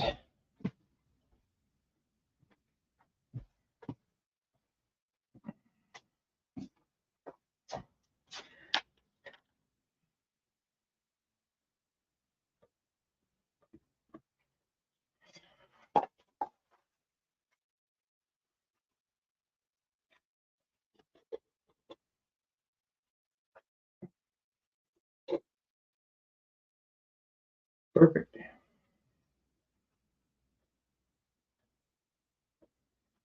Perfect.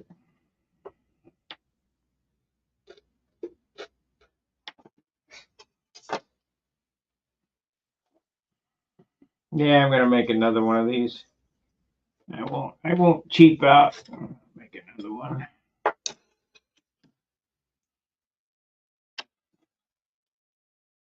No sense in skimping on the jigs.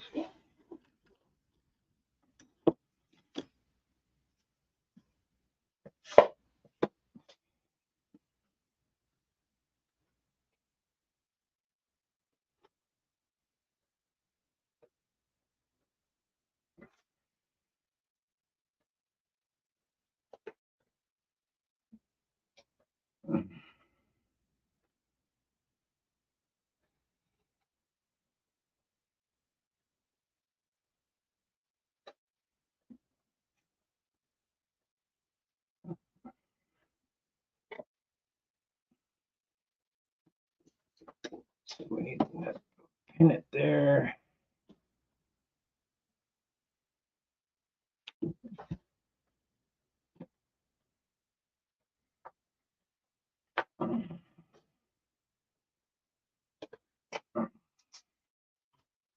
Yeah, some more pins. Need some more pines. See what I'm doing. Looks like it's time for me to make another pin run. I'm running short on pins. I end up throwing them out or whatever.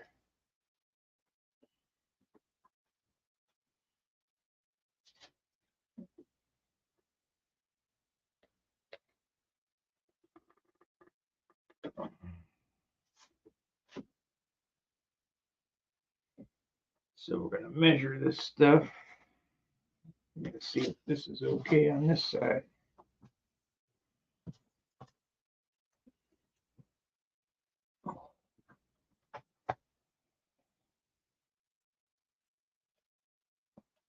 It's got to go up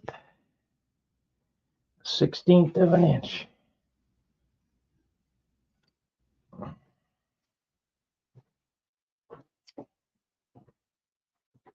Split the difference.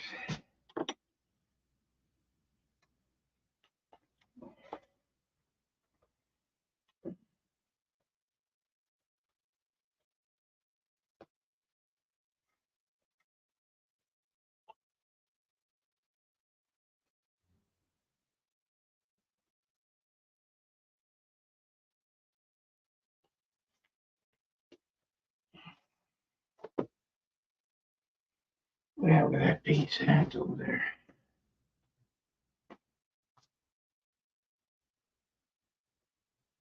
The left turbine and the right hedger 4 degrees to the left match, I suppose.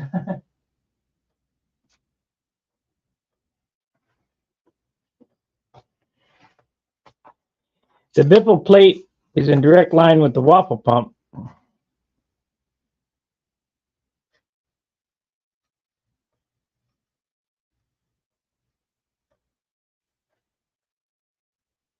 That's it right there.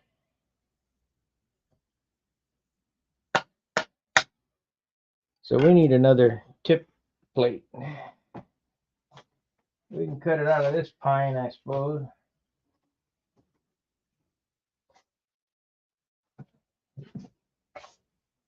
This has got to be 10-pound wood. I mean, it's like basswood.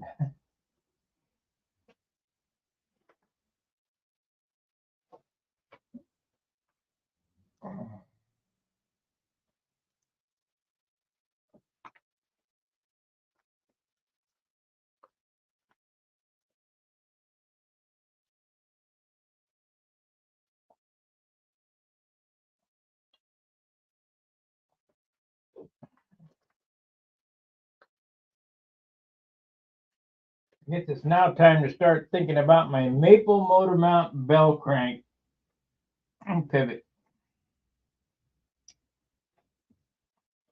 I got to see what that's going to take to do. We got to get a cap on this thing too.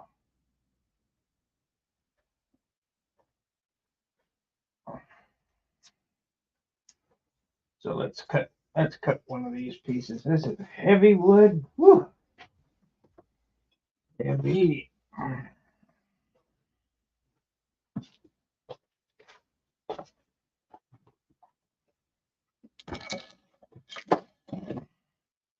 Yep, I'd say this airplane's going to be 45 ounces.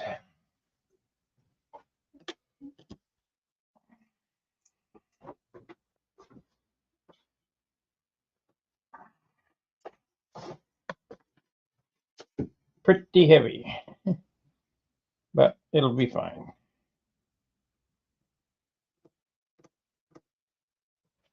It'll be fine.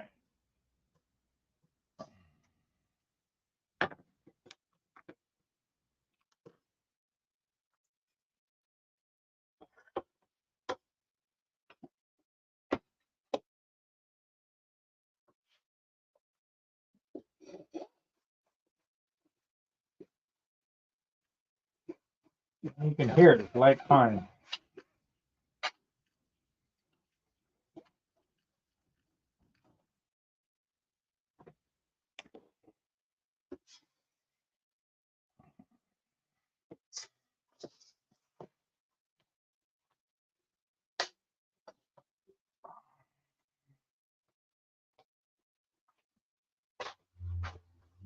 Yeah, let me sit down for a minute.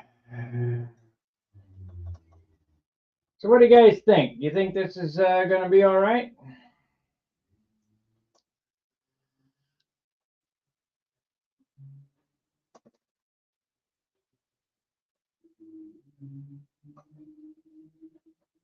I think it's going to be just fine.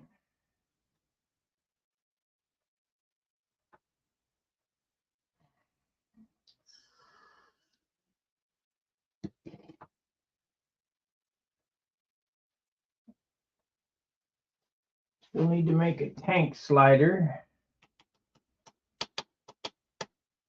and figure out how I'm going to do that. I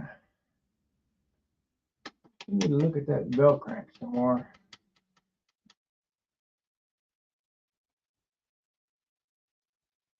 See if I can get away with that. I need to cut the tang off some of that. Seems great to you, huh?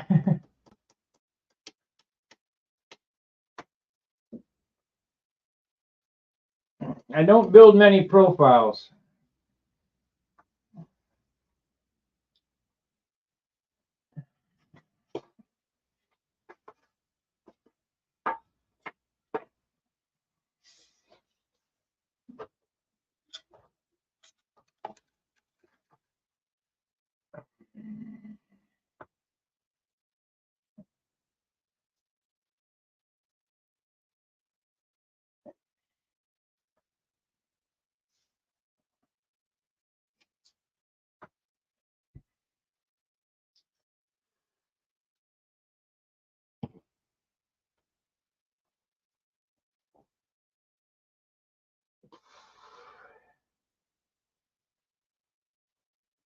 I don't build many profiles. I think it's going to be fine. I mean, it looks like a Viper. It just kind of, it's. I'm not used to seeing it in a profile setting. Okay, let's cut this. Don't let the grass grow under your feet. You know, when I was working I couldn't sit down because I'd seize up. I just kept moving.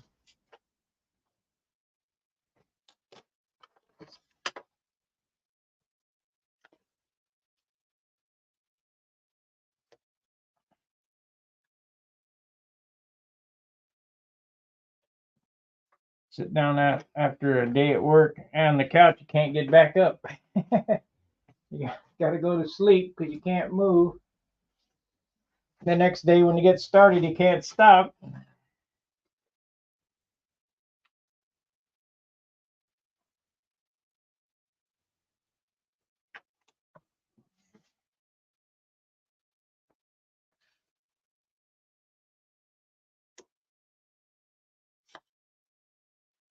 Okay, we got another tip plate here.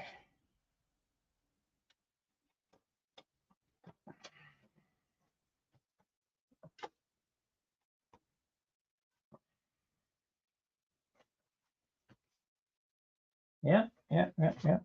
Center. It's good.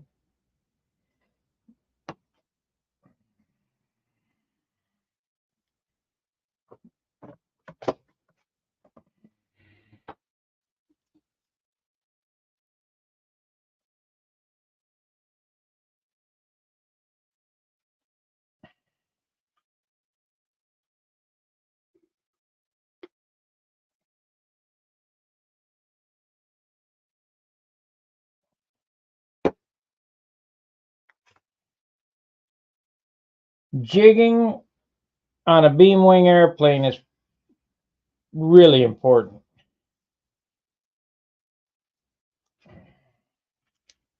Really important.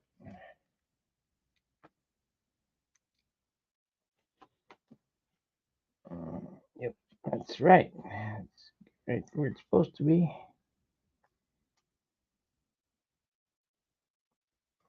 That line there matches that line there, matches the center line in the fuselage, so you know the wing is straight.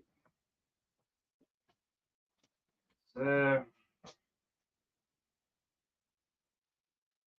say a little bit. I'll draw this line here, see if it's off. See how much is off.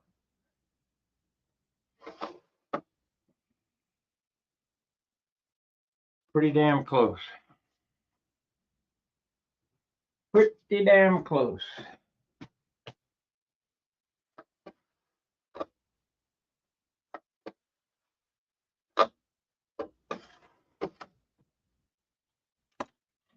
Okay, now we cut the top of this rib off. We got to get the cap strip on this thing too. Oh, gotta go use this side.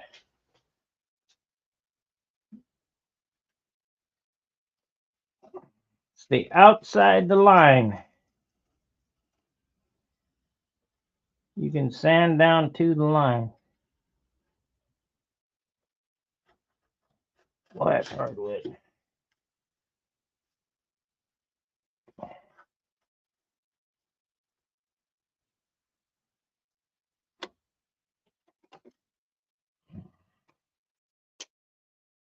Hardwood.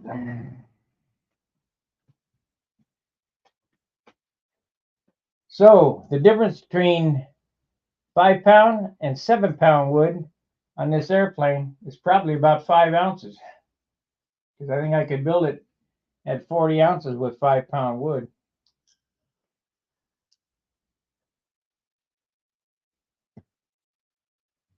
You know, I need to check the square on that to see how we're doing. I didn't check that.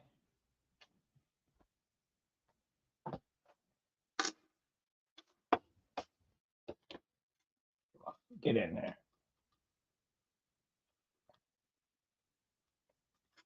Didn't check that.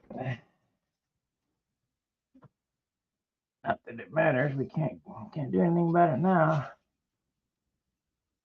There it is.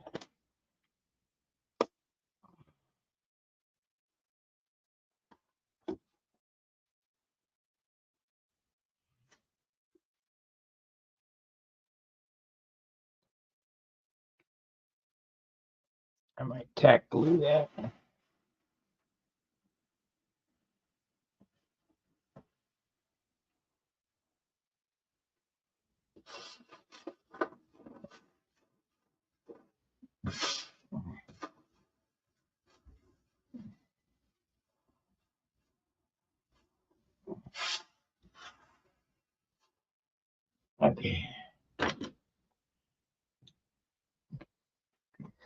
It's at the calf.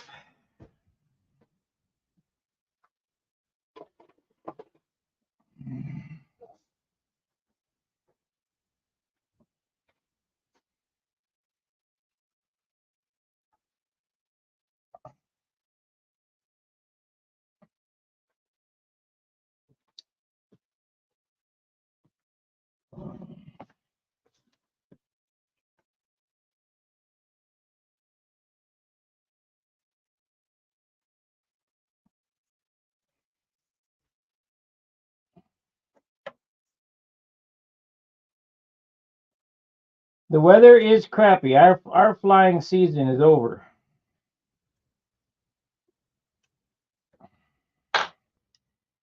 You only get about 4 months of the year flying season.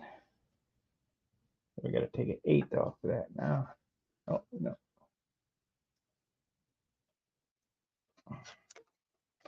30-second.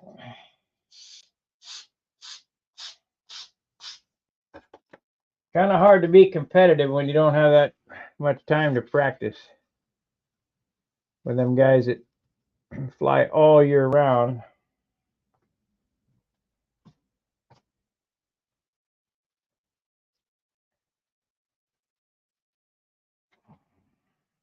Little notch right here. Oop.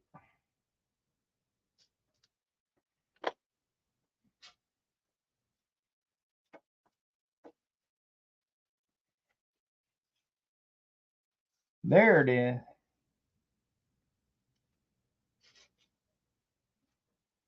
Okay, let's get the thicker CA.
Better get them sticks glued on before I screw up and cut them up for something else.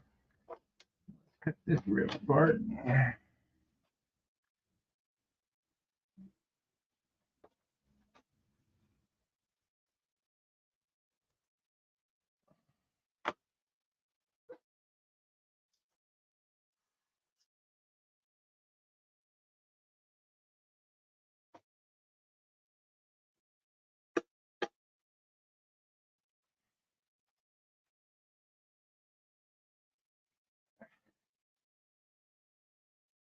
Wood is hard.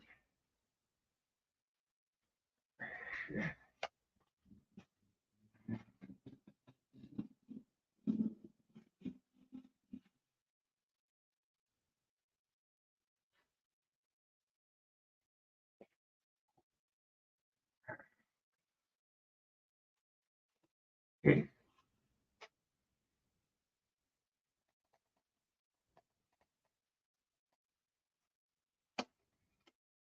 There it is. I need to pin that again because it was moving around.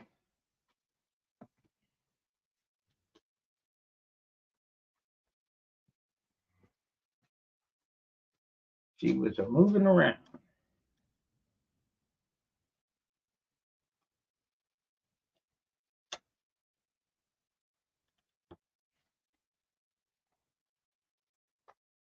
Don't move around now.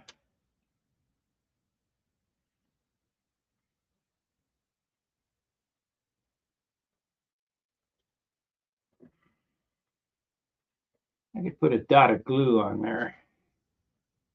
Keep it from moving. I think I'll do that. Both sides.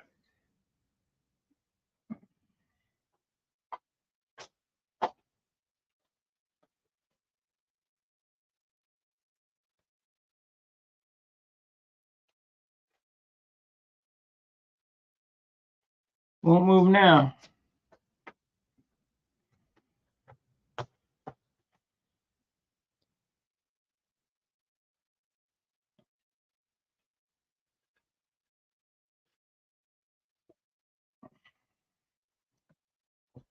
Okay, got that. So now we need to sand that, dump that.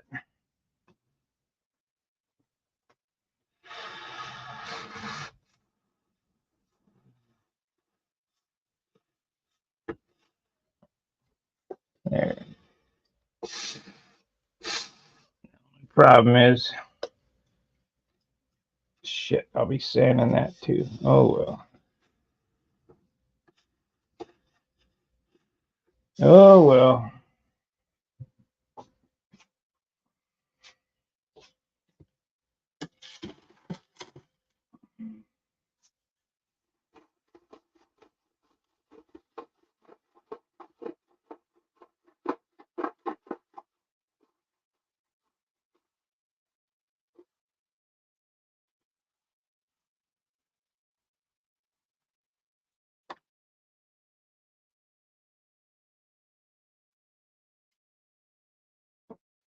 Do that to that.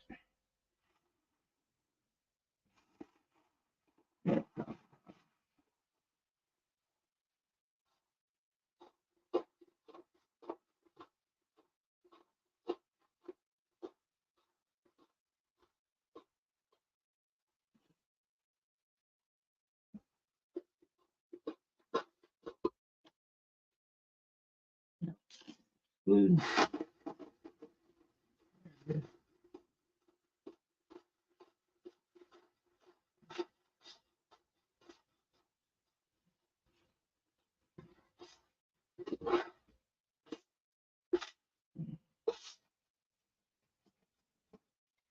Okay. Good. Get this on here. Yeah, we don't even need to notch that one. That's good. That is good. Off. Glue it together.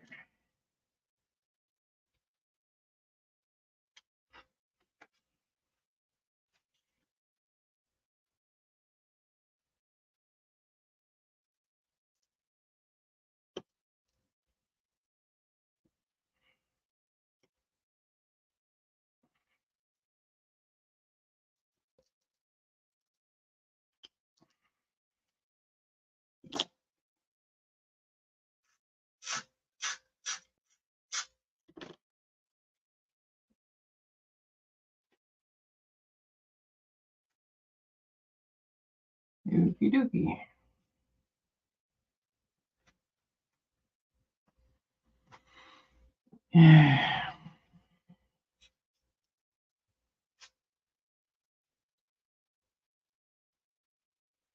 Yep, I missed Saturday at John's.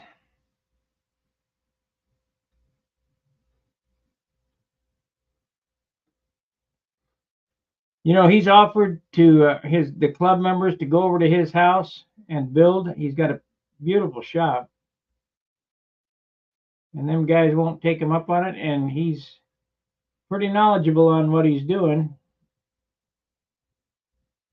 And them guys there in Dayton really are not. I mean, they're like ringmaster builders. It's a shame.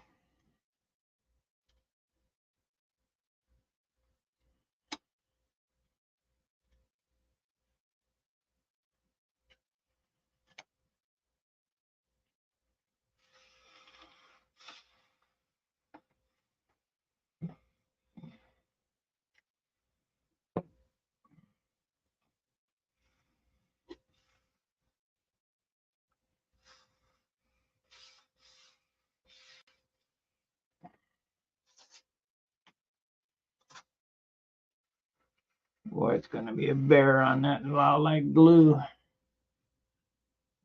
Cut it off. Nope.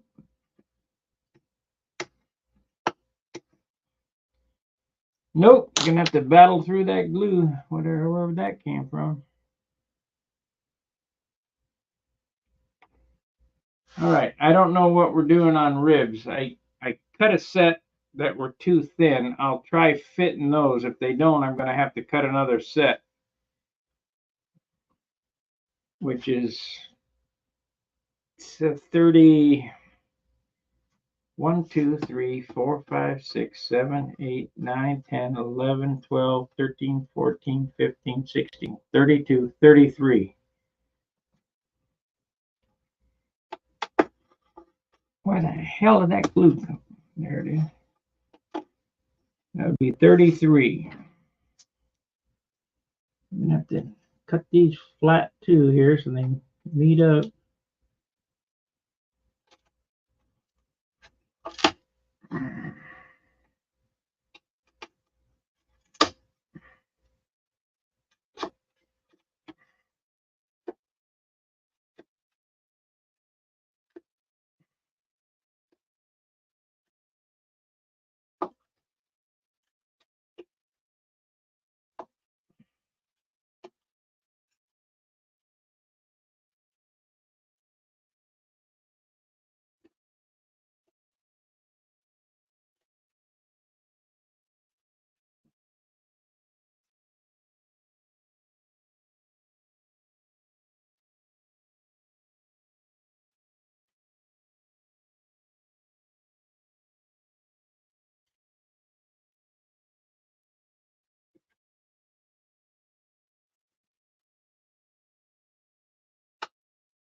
Okay, got them.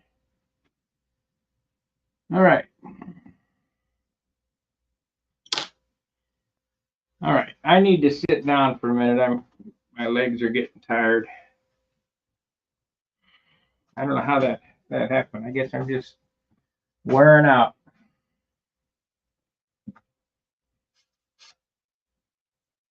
I used to be able to stand for hours.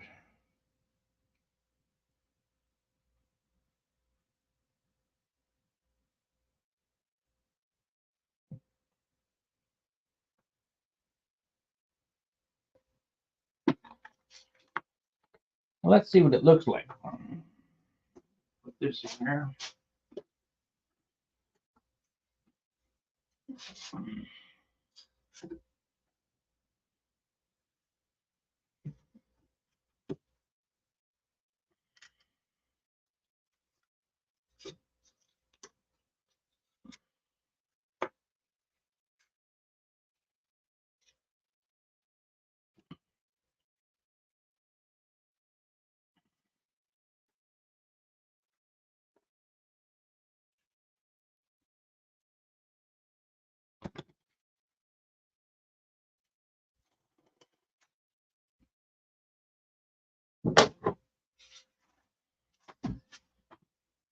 Let's see what it looks like.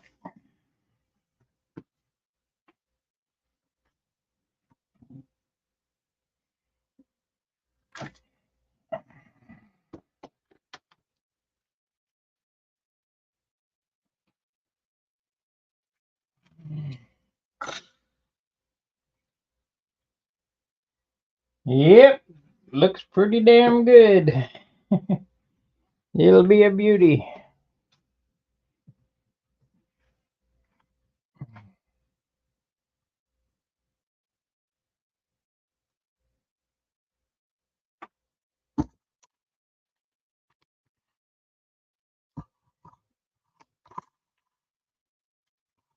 Go.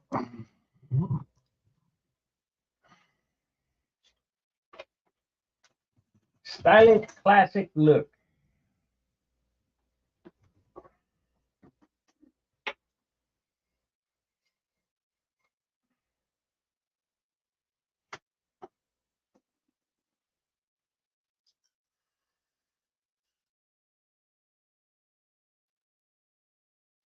Be 4 hours. Yeah, 4 hours. I wanted to check this. We got the beam and it's square. We got the trailing edge and it's square on that one.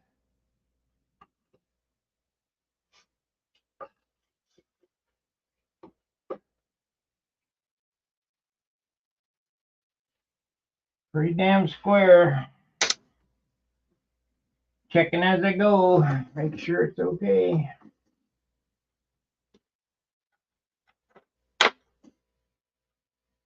That's square. Should be a really good flying airplane. It's all really straight and square. That's all you can hope for. How the hell did we get this goober here?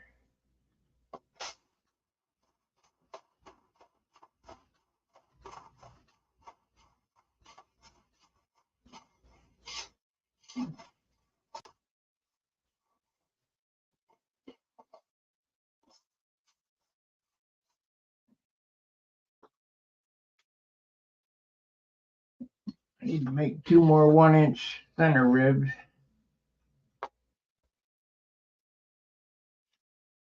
Yeah, you know it's right when parts from the bottom fit the top. Perfect.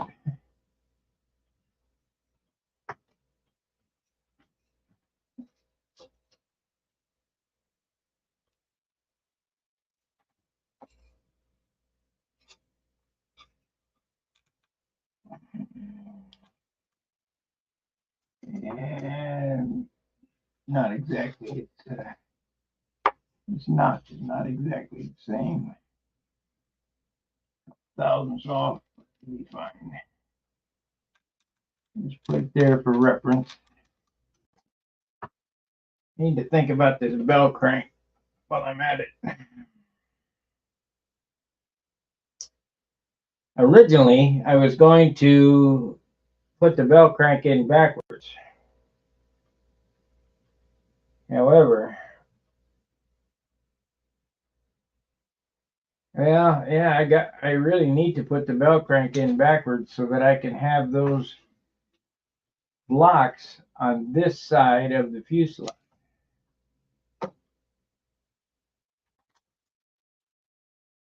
If you're pulling that way, and you'd have to pull a bell crank through a 1/2-inch piece, plus 2 inches of ribs. But if I put it on this side, it would just could pull right out.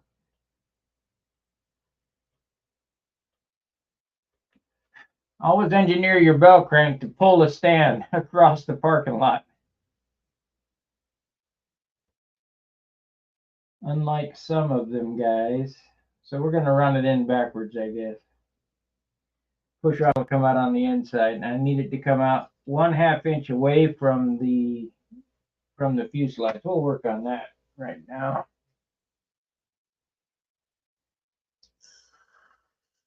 Need to dig up some motor mount material. It looks to be about 1/2 inch. Let's see it close.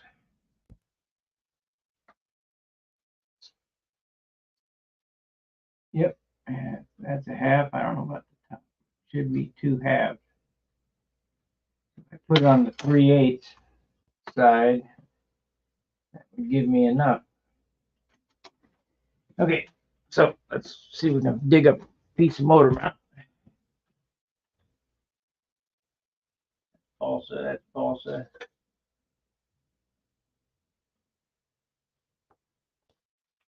That's pine. We don't want pine, we want maple.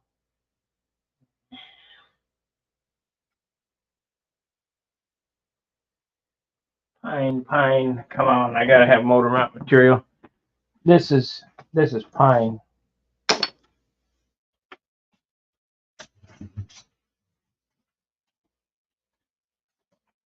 Perfect, got it right here. We got it right here.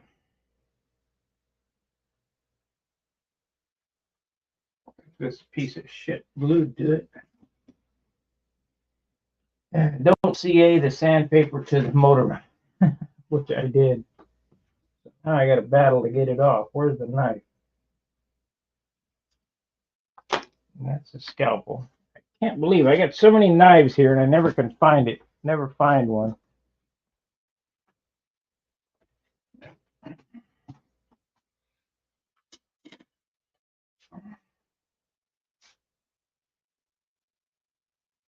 Okay.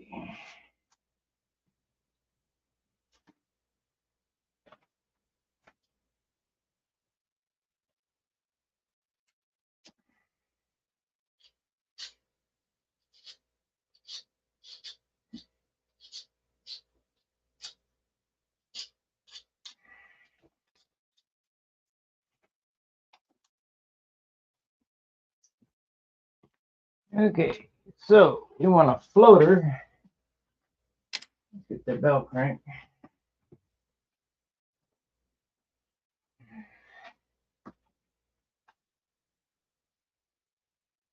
Go on this side.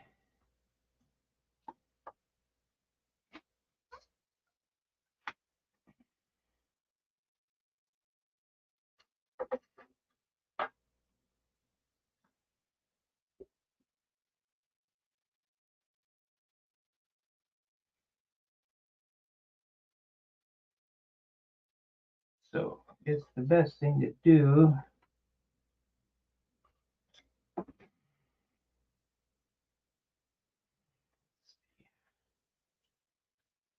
Put it like that. It's got more area because we don't need it to be. Push it with half by half.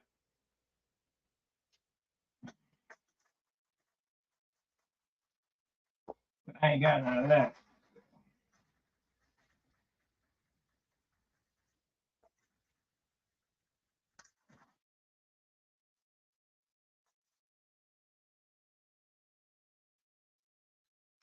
All right, so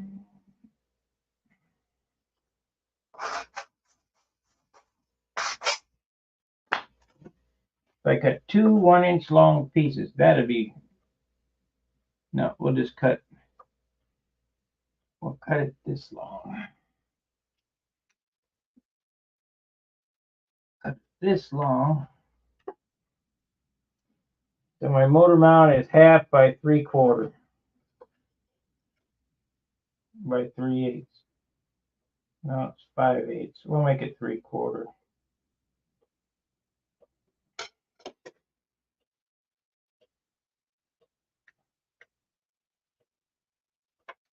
Or my, thank you, Rico. No, I will not. I'll be 45 ounces, thereabouts. It's all 7-pound wood. Can't get away from it.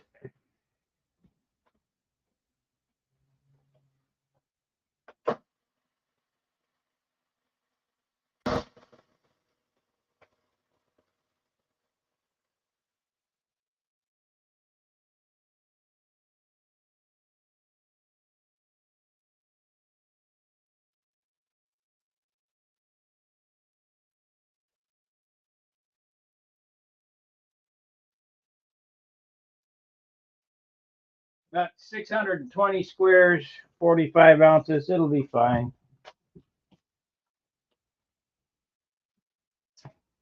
So this is all my bell crank's going to mount to. I gotta think this out though. I think maybe we need a piece of plywood in here too.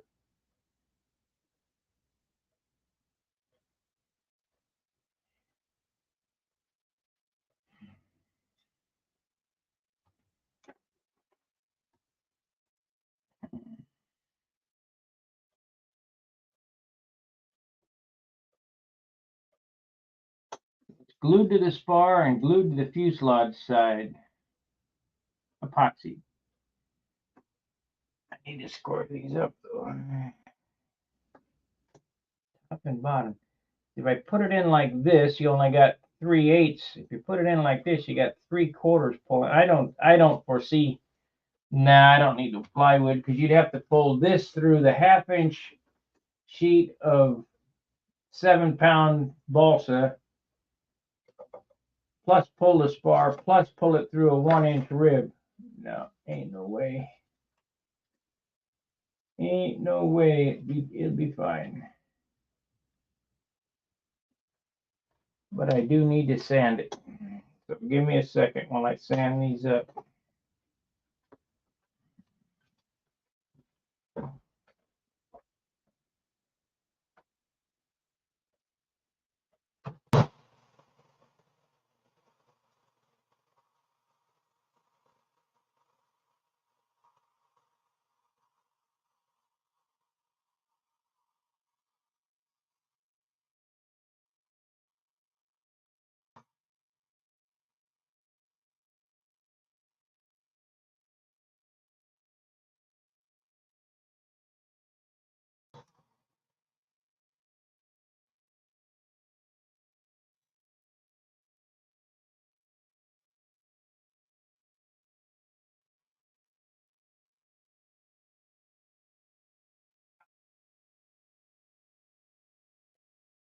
You got hot. Okay, so we need this pivot.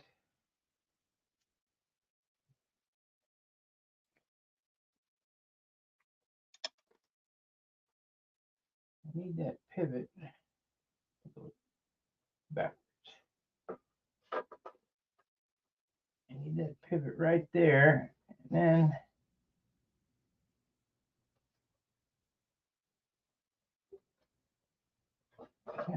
right there. This goes this way. Pivot goes right there.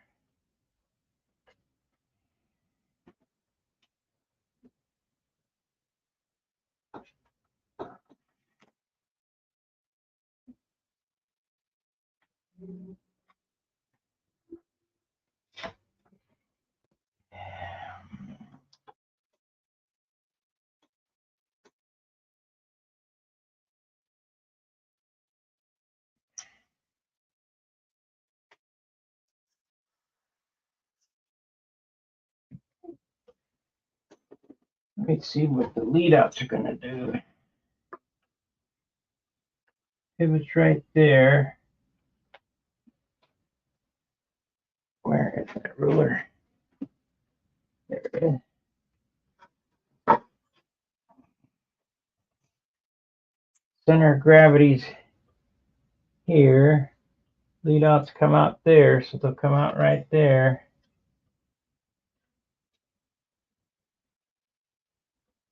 Let's do it. Let's do it like that. I may have to cut that groove a little longer.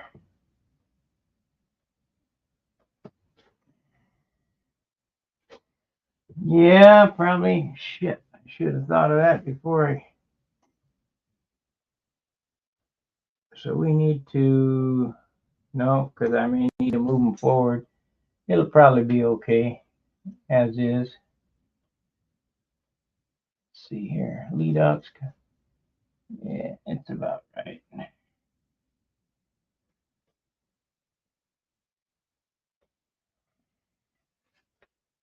It's about right.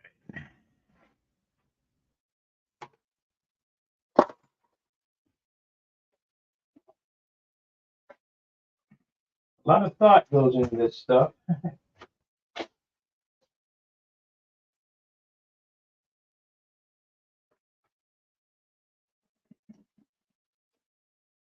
You wouldn't think so, but at least I put a lot of thought into it.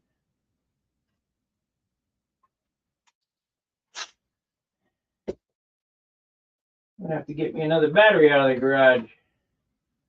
Either that or bring up the charger into the house, which I might do. It's gonna get cold. Need to bring my drill press back inside too.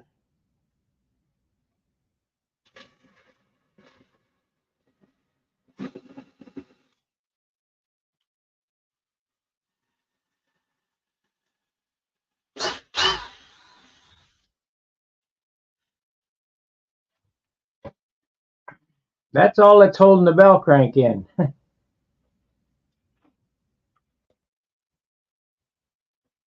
You know what? Maybe I ought to move that out a little bit. You know what? I think I will. I have to make another one of these. I need some more maple on the side that's the pole. I mean, that'd work, but I just don't want to chance it.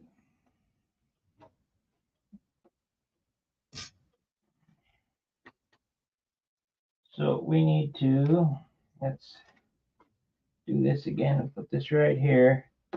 We want more maple. This will drill it right in the center.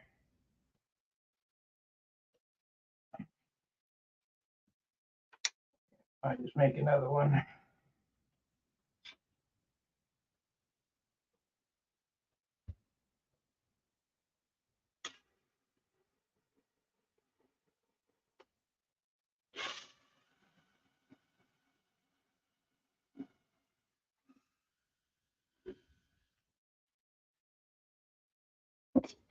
You think back in the day when we used to use perfect bell cranks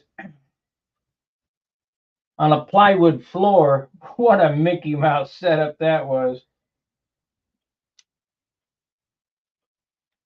I need to make another one of these.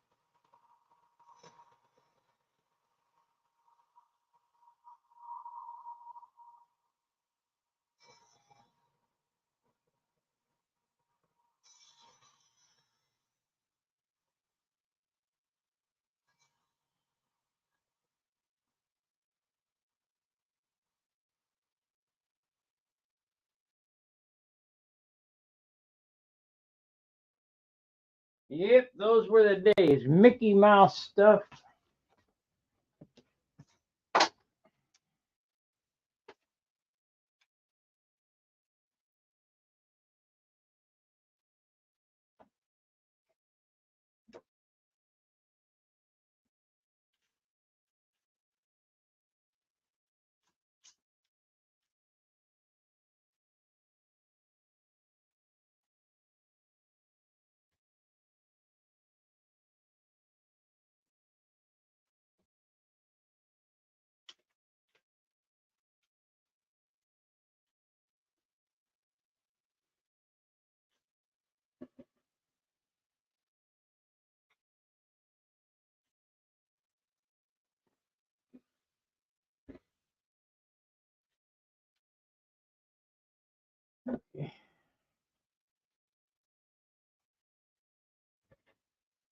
So, front of this glues to the spar.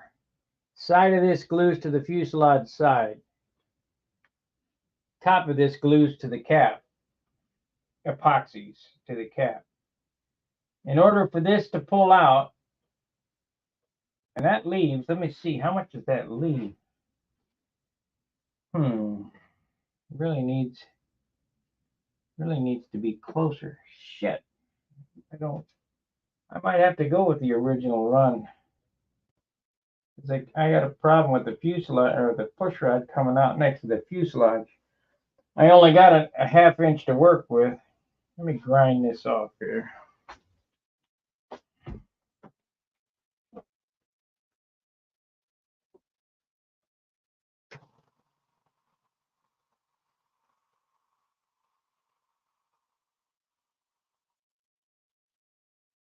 Burr on it. Burr. I like this shit to fit looser than that. Drill this.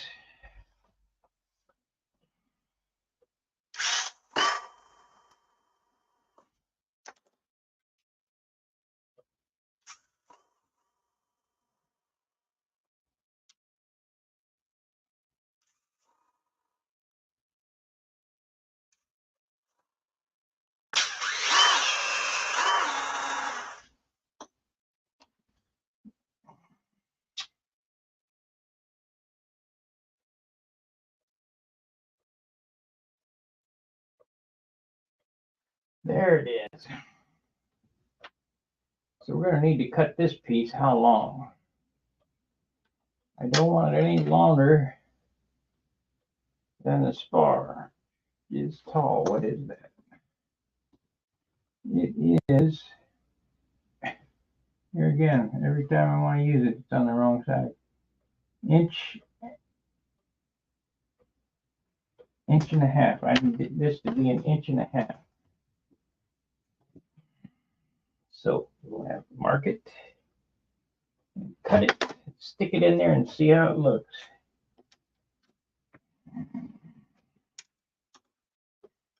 Inch and a half. You know, some of this stuff, when I dreamt up the beam wing, I knew was going to be difficult. And I especially knew that this part would be difficult because there's no place to hide the pivot. So immediately I figured, well, we'll hide it underneath one of these ribs. But then I have the other problem of how close I have to come out with the push rod to the fuselage side. So that's either going to speed up or slow down my controls about where I drill this hole.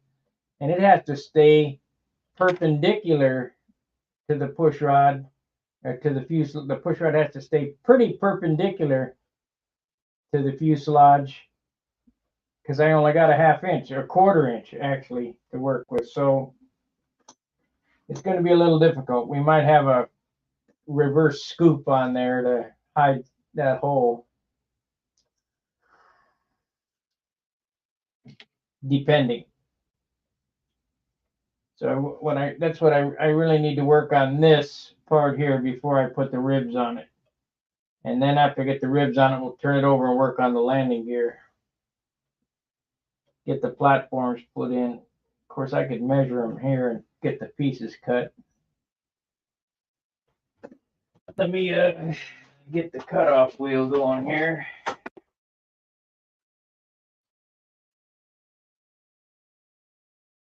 Let's see. I got a cutoff wheel in this right here. Oh, so many damn Dremels. My good one I dropped and it quit working. I don't know what the hell happened. Checked the brushes. Must have broke a winding inside, but I've had it 20 years.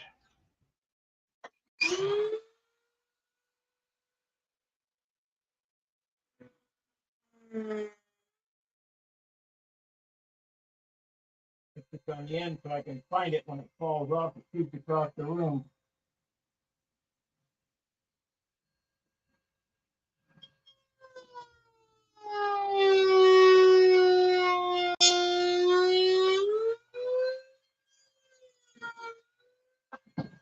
Yeah,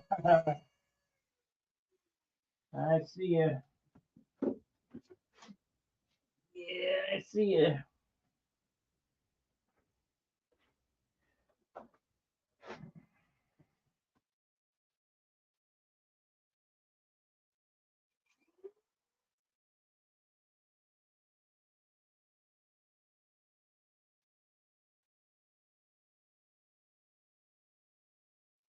We're gonna have to do some shimming and spacing of this, but this will give me an idea of how it's gonna go. So this is the top, and this goes in this way.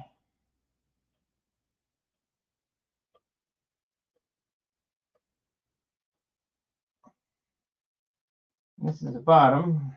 It goes in this way. Yep, we need to get this all figured out before I go any farther. So I might have to grind the beam to clear the push rod. That goes in like so.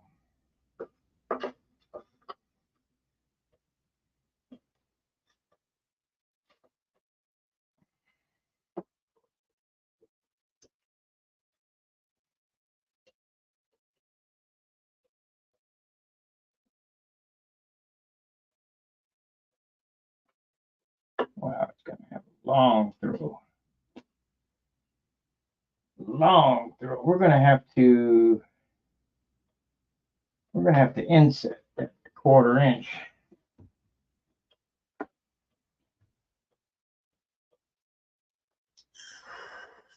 If I set this in here like that, and I drill the push rod hole so it will clear.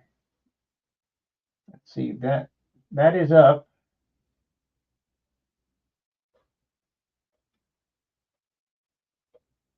Actually, no, I guess I could just set it in 1/8 of an inch so I could get that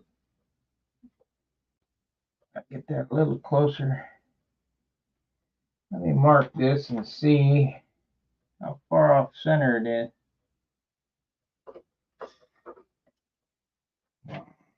Long ways.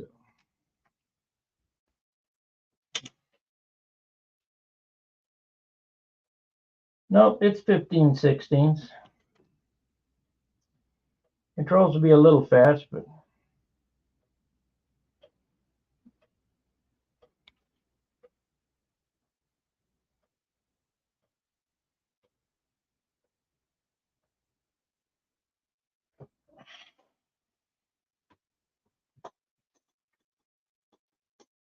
yeah, it's 15/16 or 7/8 thereabouts. Between 15/16 and 7/8.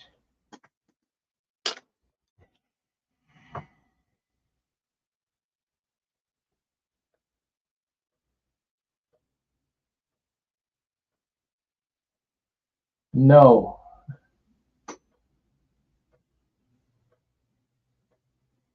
That would be weak.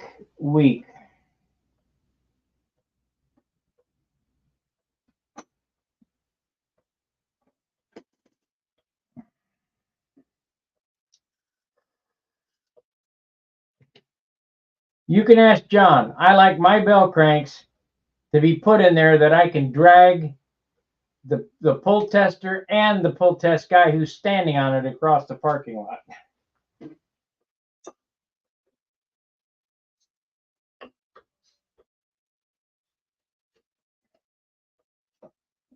So, man, that's really close though. It really needs to be. It needs to be set in. I don't want to make any faster than 15/16, so we're going to have to narf this in. Draw that there, draw that there. It's either that or cut the maple, and I don't want to do that.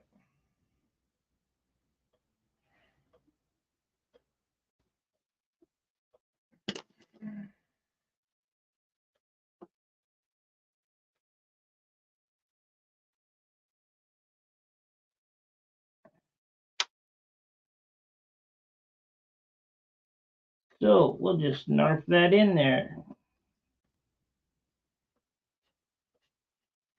1/4 inch.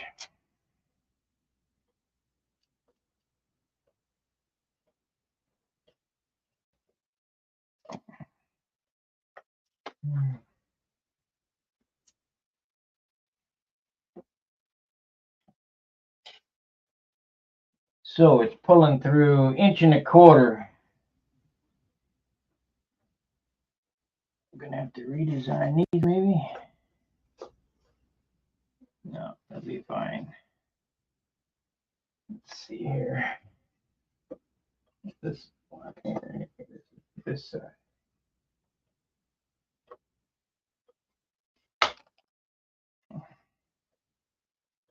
Yeah, it'll be glue on top of that. It ain't going nowhere.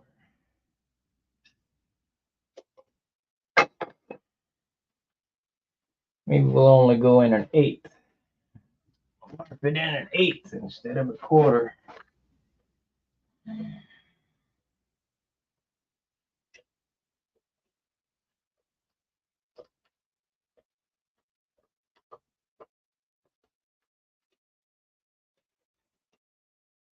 Yeah, I don't think this build is for the inexperienced builder either.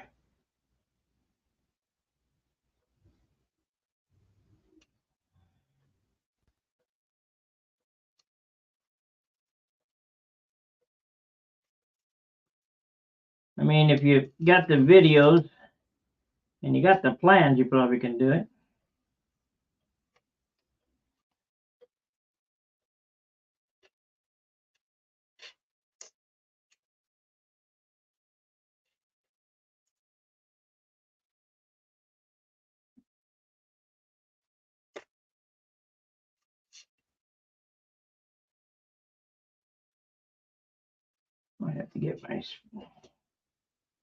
Might have to get my straight blade. Get in there.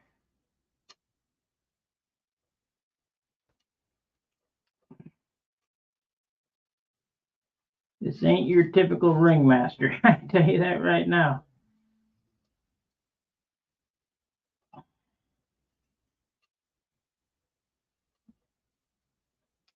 I'll show this up close when I get it finished, so that should somebody choose to build this, they can figure it out.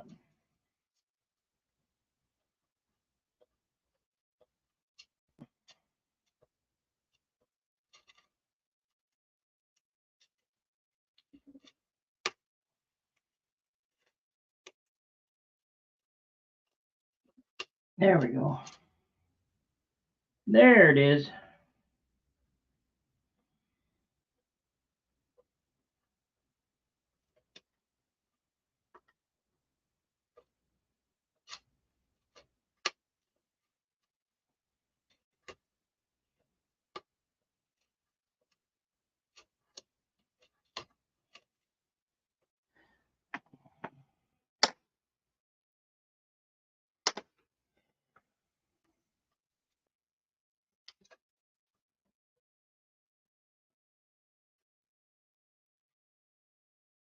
I'd really like to move it closer.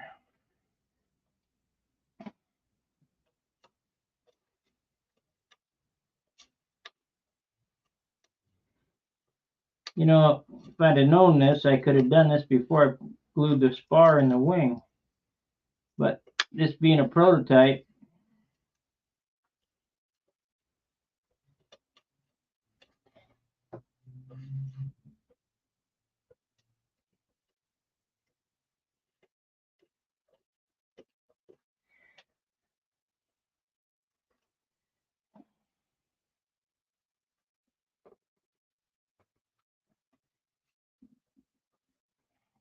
you.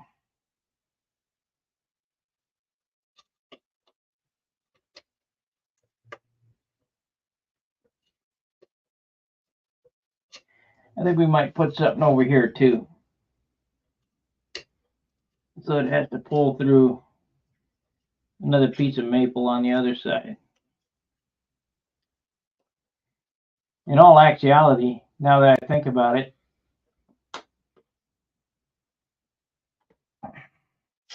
I could cut a notch in that and glue a piece of maple all the way across. Of course, then it's in the way of the push rod.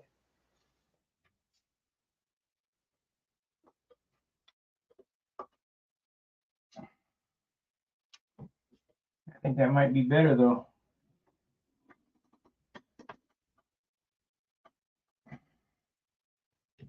Give me more purchase on the spar.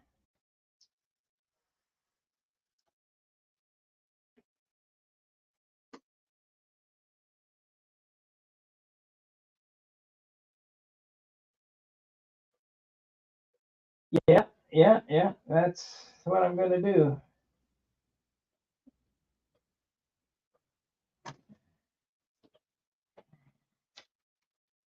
I'm going to cut a notch and it's going to go from one side to the other. Instead of notching it into, well, that's glue on there.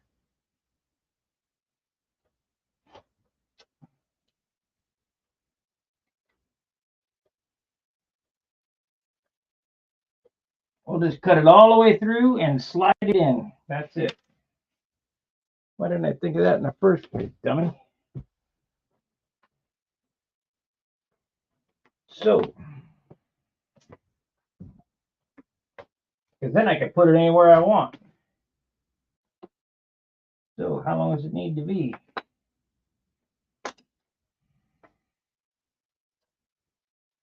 Two inches. That leaves 3/4 on each side. And this will lock into that. Yep, 2 inches.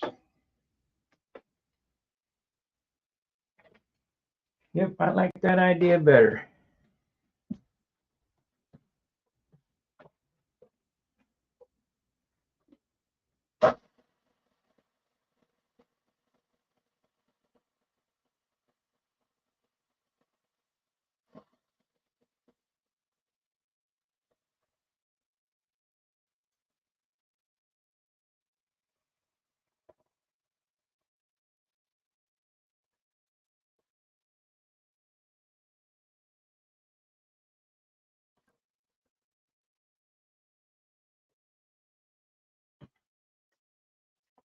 I only got one chance to do this, so I can't screw this up. This is the last of this.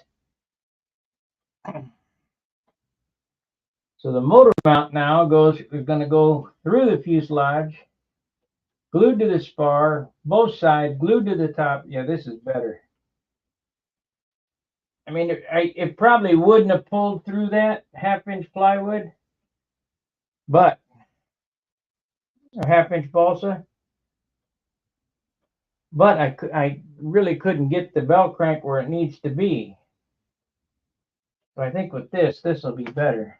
So let's cut the notch first, top and bottom. Then I can drill a spot in. Look at the spot.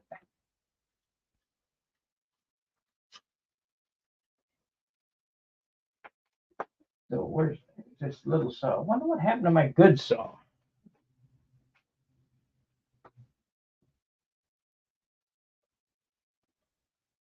Probably over with Steve.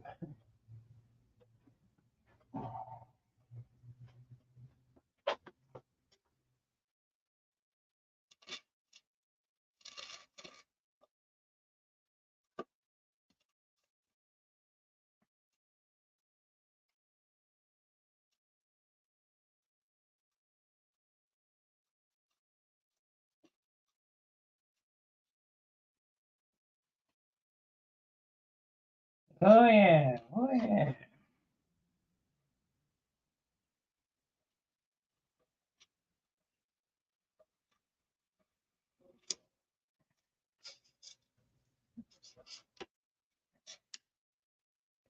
Easy enough. Easy peasy, nice and greasy.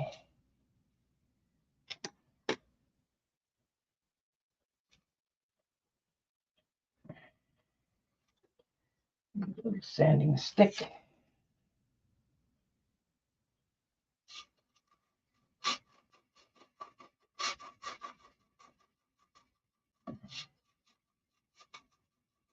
Need to fill that up too where I cut that out.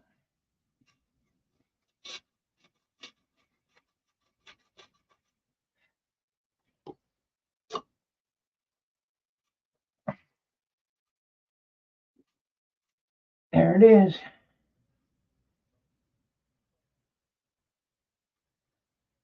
Yeah.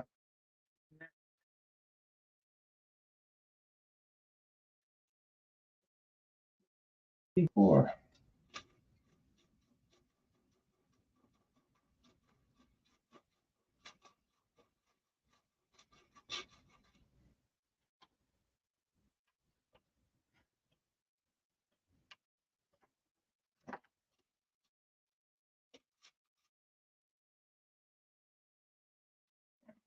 Go up a bit more. Up just a little more.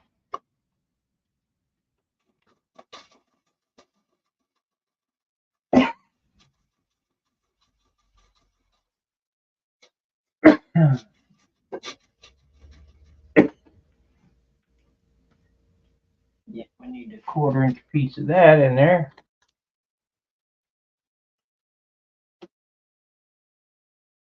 There it is.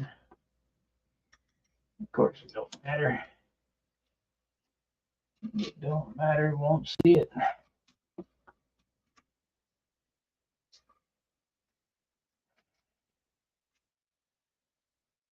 I like that.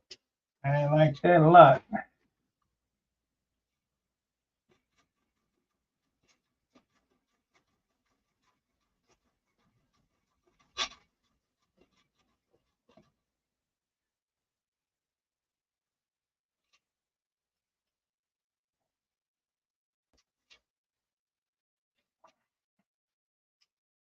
It really locks that spar in there now.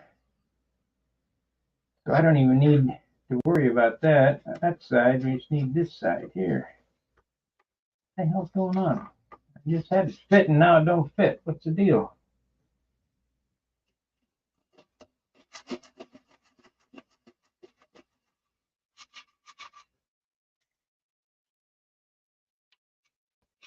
There it is.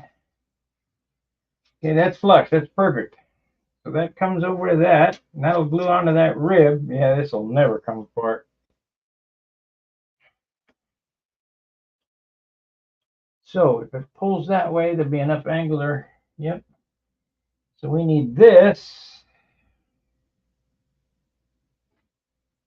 We need to round this edge off.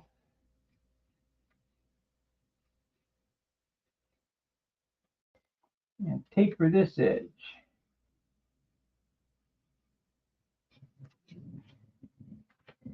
Yeah, get rid of some of this weight. And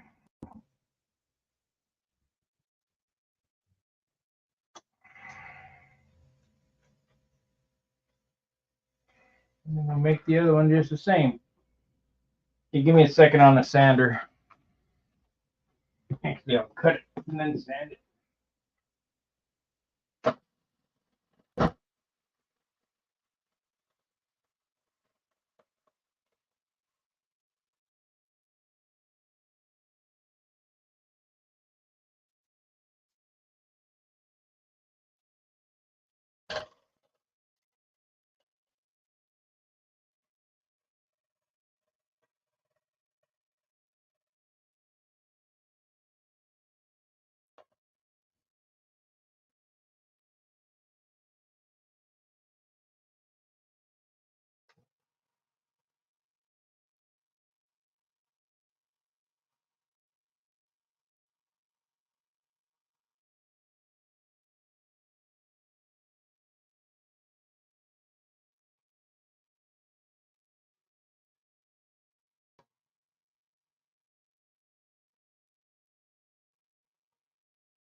Okay.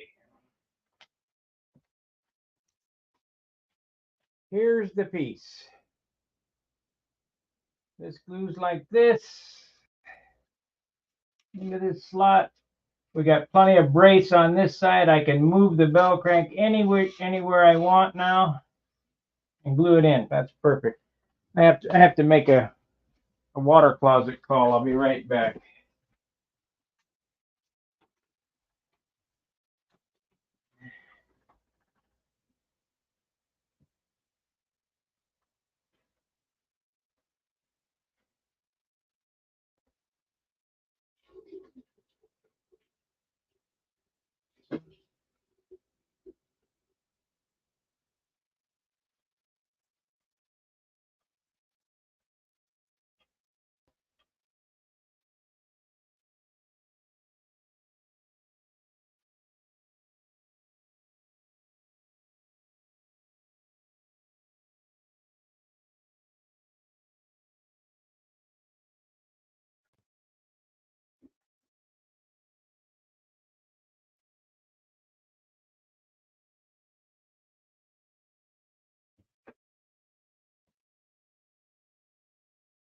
Now I can drill a pivot with a push rod anywhere I want and still come out a 1/4 inch away from the fuselage side by sliding that bell crank mount in and out. That's perfect. I mean, you couldn't ask for better. So, you guys understand thought, my reasoning behind all this. This would have worked, except the push rod angle. So we need to cut this to match that.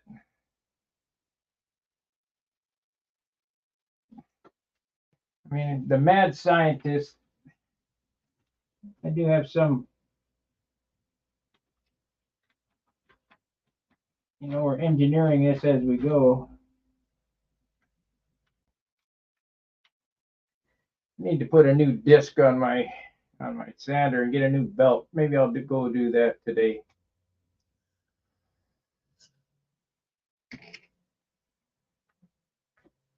Go get another belt.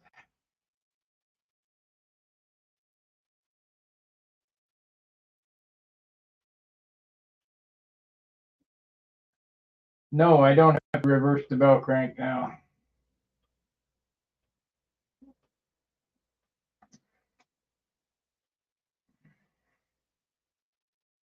No, I don't.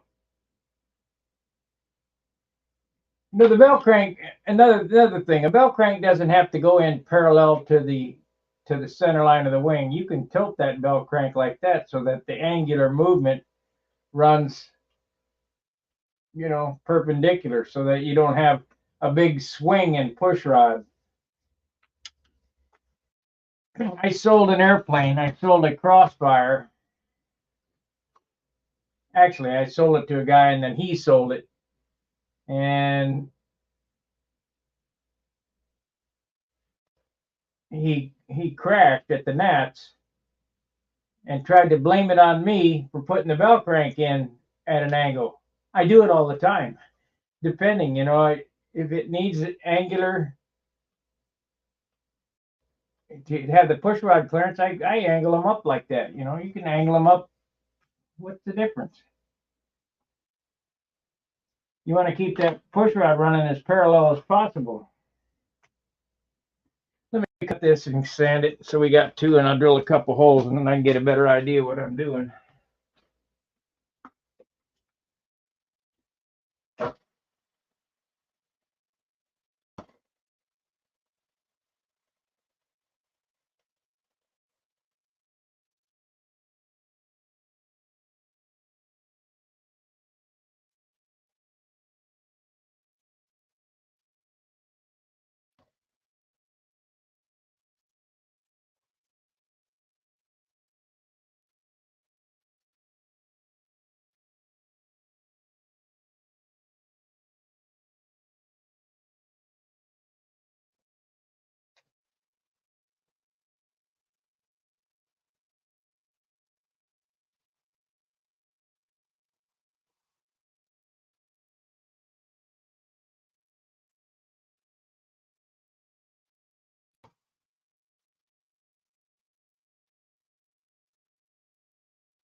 And if anybody ever tells you have to put it in parallel with the center line of the wing, they're wrong. I'm telling you. Okay, we got our two little pieces here.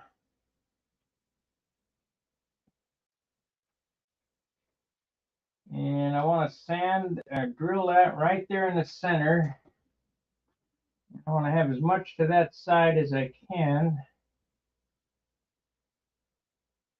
Actually, don't need as much to the side as I can. I put it right there.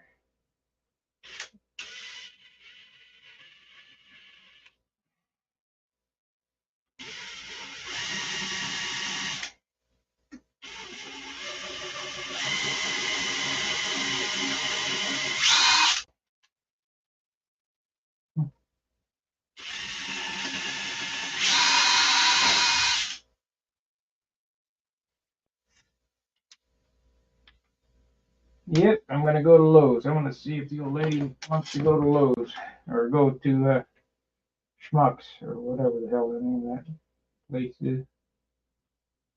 I'll do that at noon in an hour.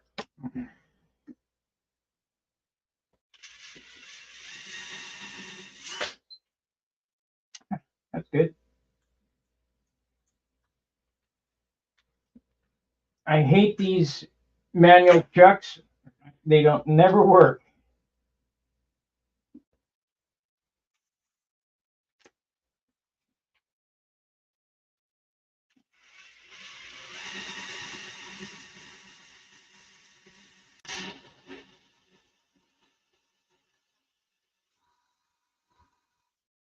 I like three-sided drill bits and a keyed chuck.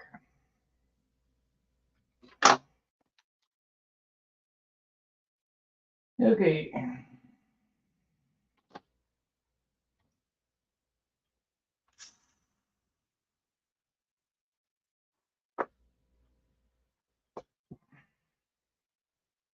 That goes in like so.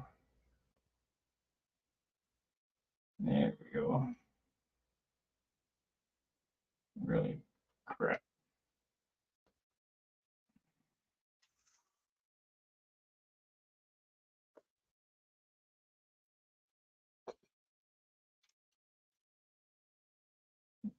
Straight. So that goes in like so.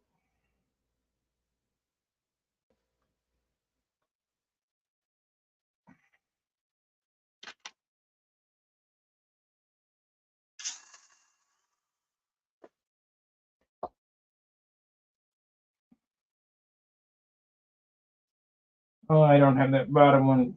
I don't have that bottom one cut out yet. Need to cut it out.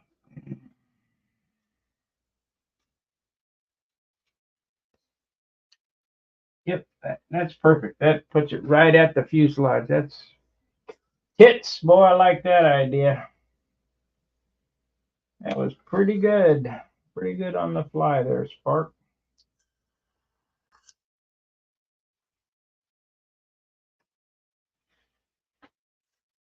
So we need to make a mark here. Cut that other one.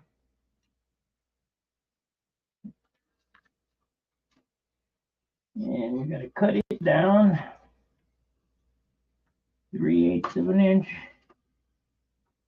Can't get on it, of course. Have to guess.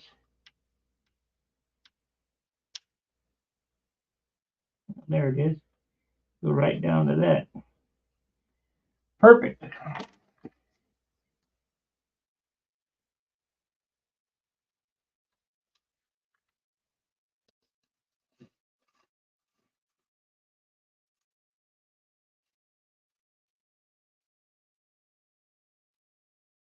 Perfect.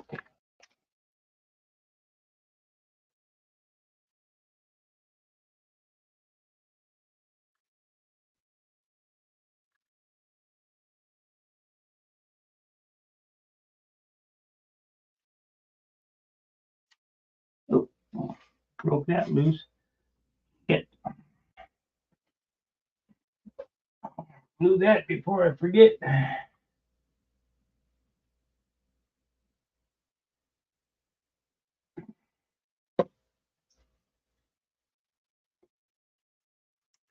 There it is. There it is.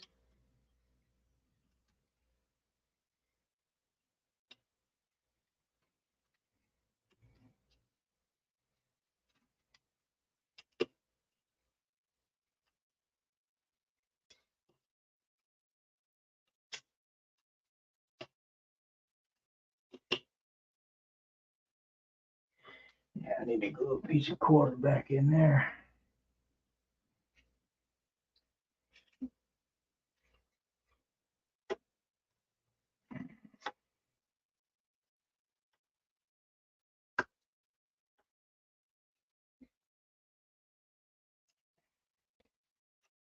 Actually, I see what you mean. I don't have to reverse the bell crank now. Cool. cool. Except I do because it's offset. Let's see here.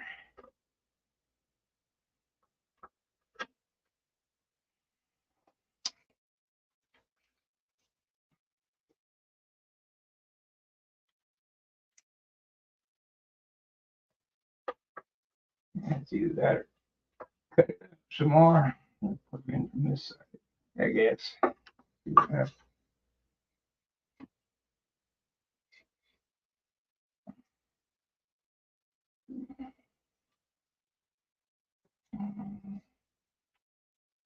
Yeah, yeah, yeah. Let's see if this fits even. Come on off there. Doesn't fit. That's why. There it is. There it is. Fits tight. Good. It's right at that. Glue that. Gotta get that off. Got a lump of glue on it or something.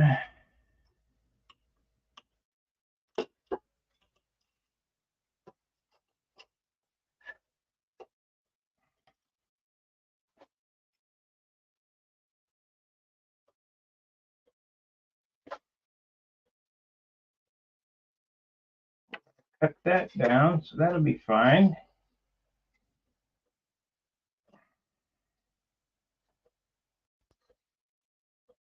Yep, you're right. I don't have to reverse the bell crank now. Yeah, I like that. That's a good thing.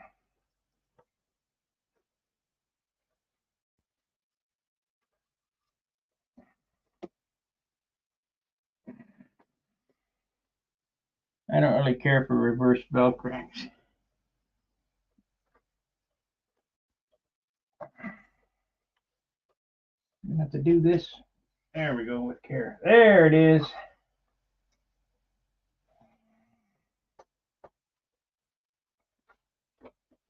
Yeehaw.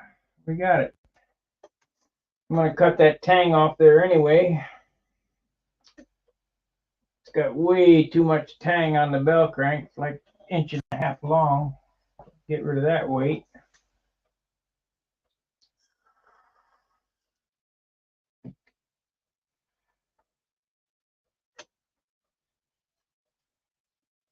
So that ain't going nowhere.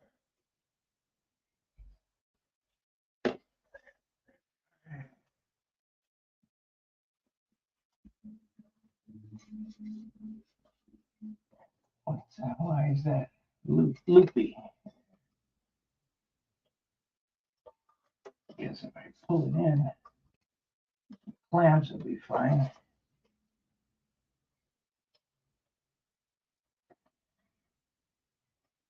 I got to get all this fit before I glue it in, because I got to glue it in all as in one piece.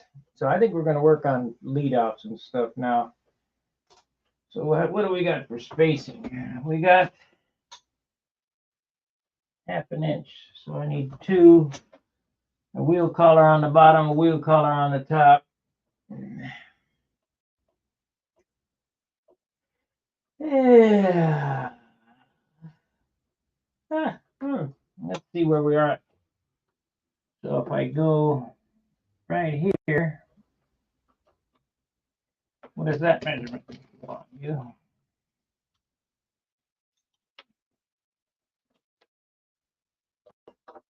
That measurement. Slow the controls down some.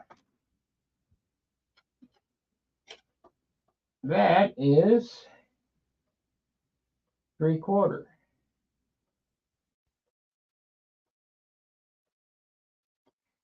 So we don't want 3/4, we want 13, 11.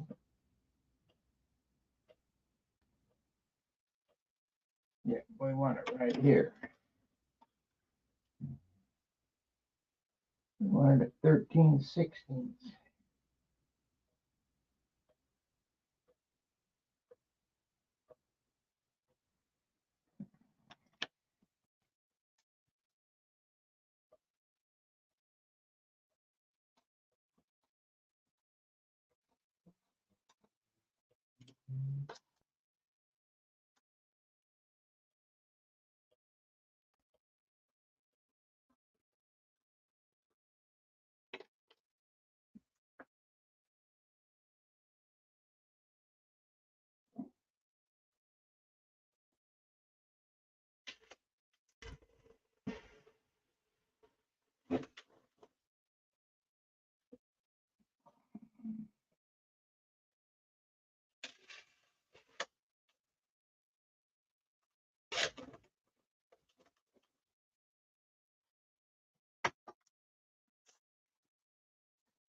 So I got to figure, do I want to bush this horn or what?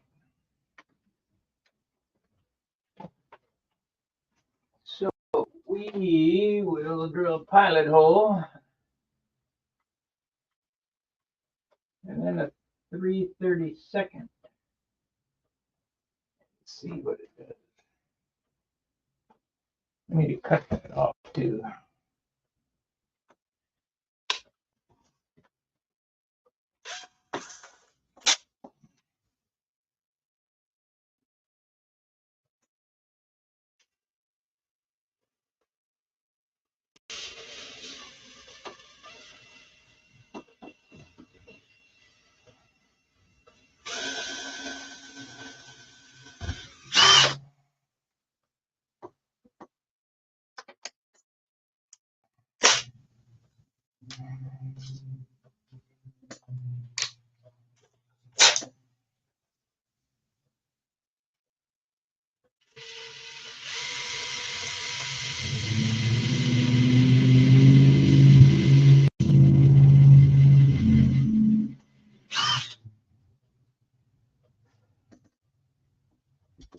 Okay, need to lock that off.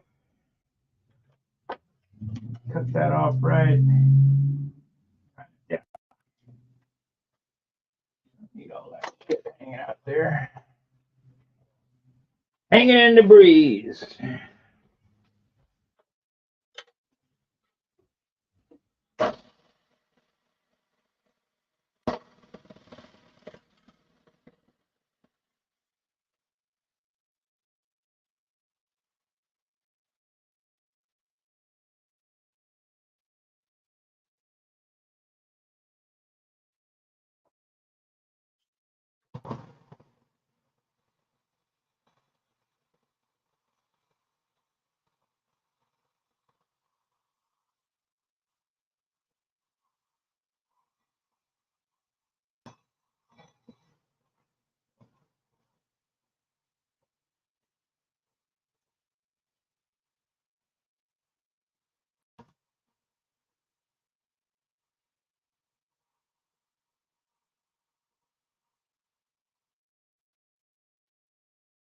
Boy, pretty nasty looking out.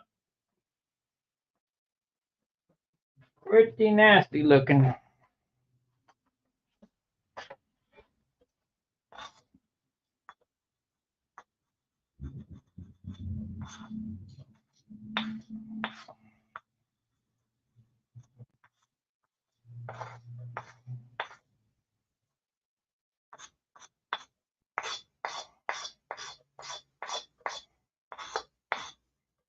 So I've already sanded this bell crank in half, and now I've cut that in half.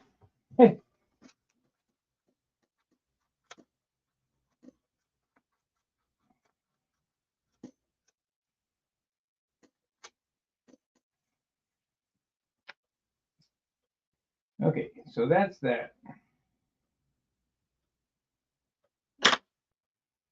I think it's going to work out fine. Fine. We need 2 wheel collars. See what we got left.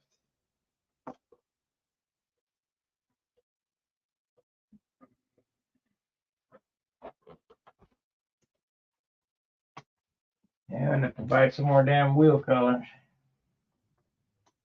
$3 for 4 wheel collars. That's ridiculous. That is ridiculous.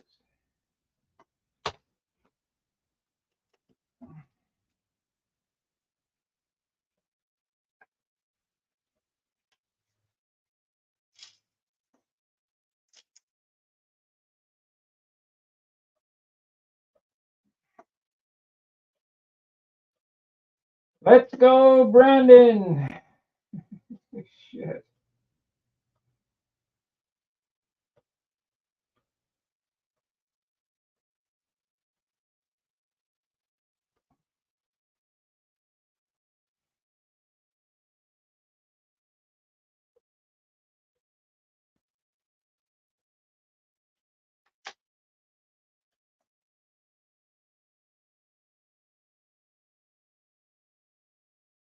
You had to leave enough for the.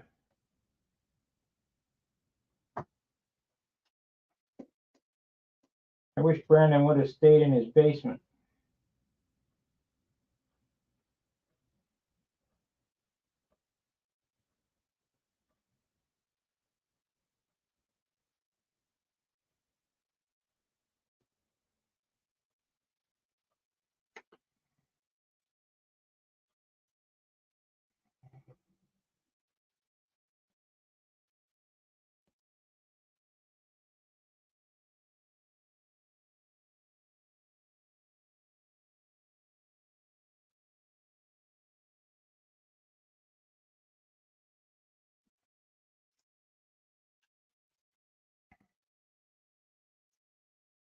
Alrighty, let's see. Perfect. Perfect. Let's see how it fits.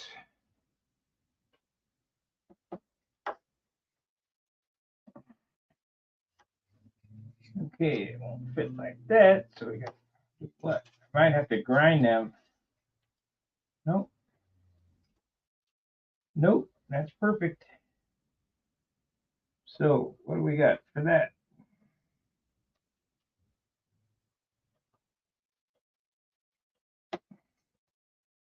Perfect. We need a piece of wire to see how that's going to work.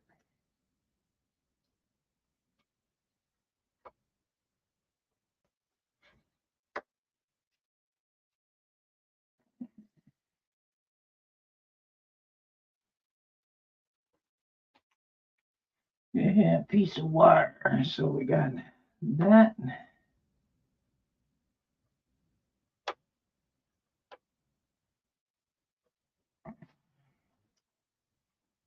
you have any 3/32 wire?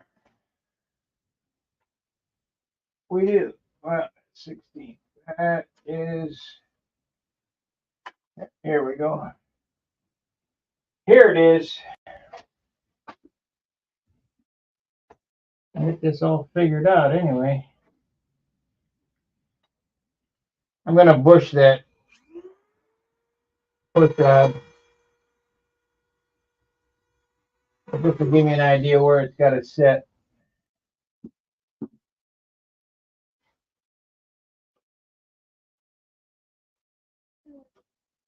Uh-oh, I got a shit show going on.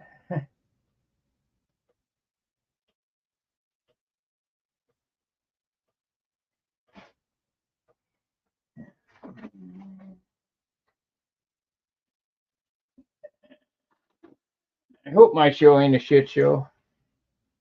Let's see, we got, we only want that much sticking through. Oh, yeah.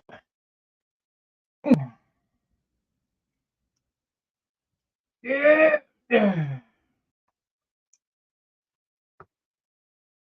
Now we're going to have to break that off.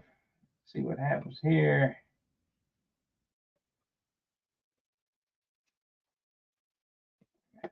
That hole bigger. Bigger. Next size.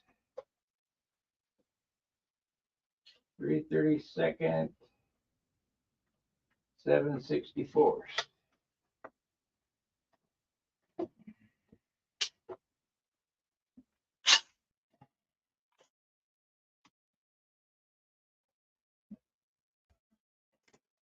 Shit.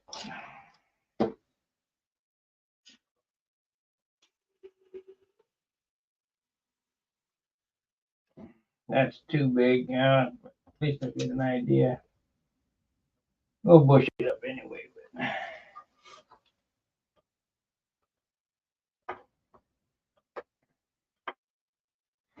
How much too long is it? Let's see. 1/4 inch too long. Pretty damn long. Let's see if I can cut it with my nippers. Cut off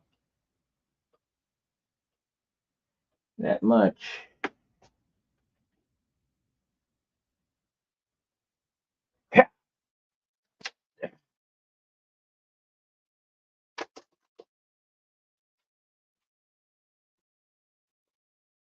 There we go. Oh, that's perfect.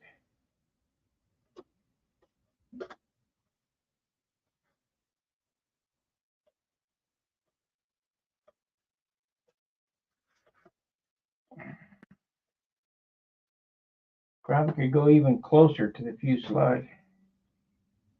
Pull it in a little closer. Let me change camera angles so you can see what I'm looking at here.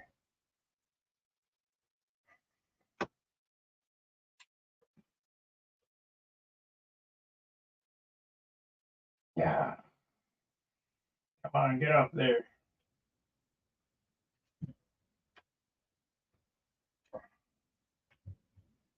When you're doing a project like this, you got to think everything ahead, because if you don't think about it, you're going to get all the ribs and go, oh shit, I can't do that. I got to take it all apart. So that's why I'm working on this right now.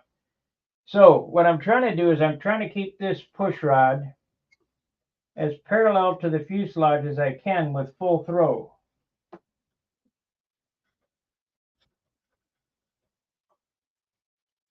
I mean, you're going to have a little bit, because this is all of the amount that I can come out. I think we better go out a bit more, do a little more swing. I'll mark it here, and that way I'll know where it needs to glue to.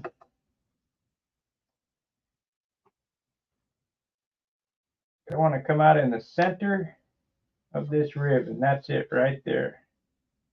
And it doesn't have much movement, you know, in and out. So that's good. So it did end up being right in the middle of the fuselage. But you don't want to drill any hole in the fuselage and expect the fuselage to hold that wire, because it won't.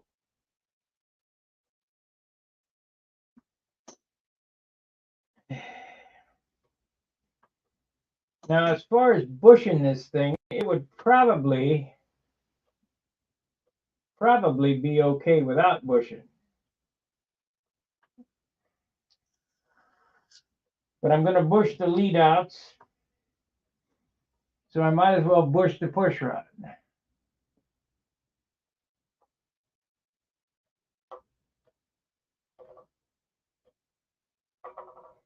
And what I'm going to do for this push rod is figure out the length, slide a piece of carbon over it, carbon tube over it, bend it, cut it and bend it, and wick CA in it, so I don't have to monkey with anything.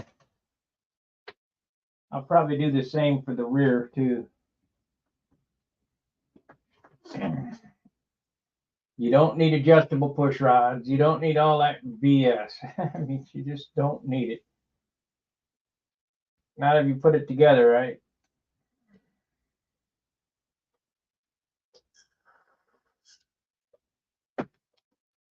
Let's see. We're gonna need a little more bend on that rod.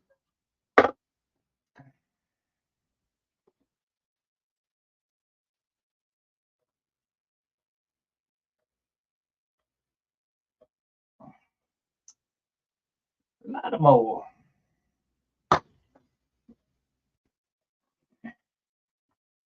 We got a half an hour left in this program. I went too far. No, I didn't. That's perfect right there. You see how easy that became to turn? Whee, that's a knife. That'd be nice. So let's make a mark where this bell crank goes. It goes right here. You bitch.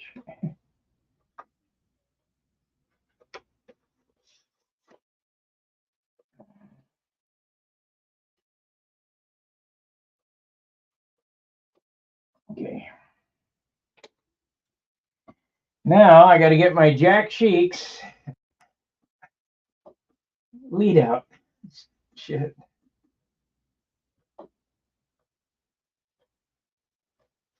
Yeah, we'll get this bell crank mounted. I will be farther along today. I'm going to go to the I'm going to go to Lowe's. I got to get a belt for this sander and some discs.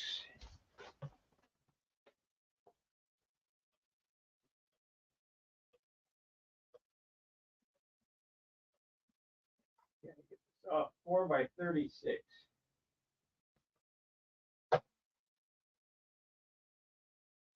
How do I get this off? There it is.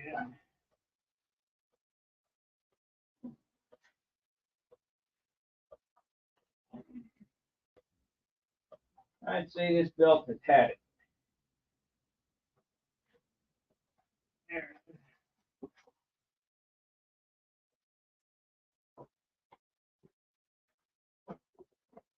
I would say that I've sanded my last piece on this belt.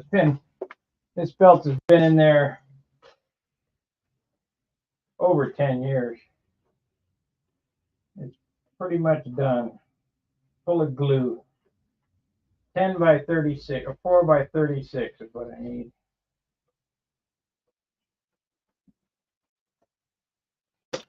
We'll get an 80, we'll get a 120.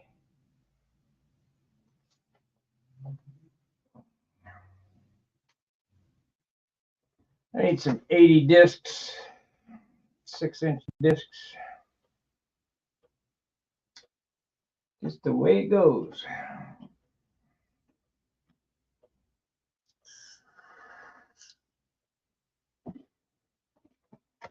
So I need to cut some more of these. I need to cut 2 more of these for the top. These are the bottom ones. They're already fit to the bottom, so don't want to monkey with that. I need to cut some ribs. Let me yell down and see if she wants to go to the store. Hang on a second.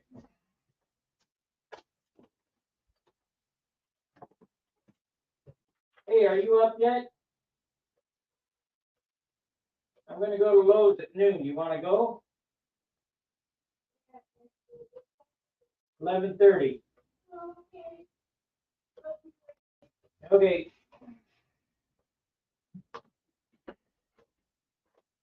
Yeah, she want to go. Get us a belt and some discs.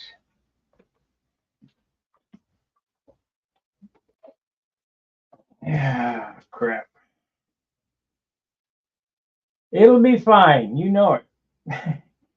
It'll be fine.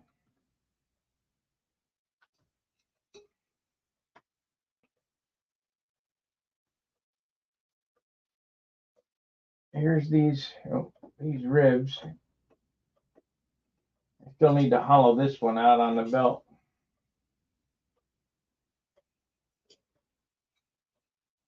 I make these. This is 7-pound wood, but these are light. I mean, everything on this airplane is 7-pound wood. So there's no reason that the average Joe couldn't build this. We'll see. I think it's going to be 45 ounces. It could be 42, but I think it's going to be 45, depending on how much paint I want to put on it. I figured in a 6-ounce finish.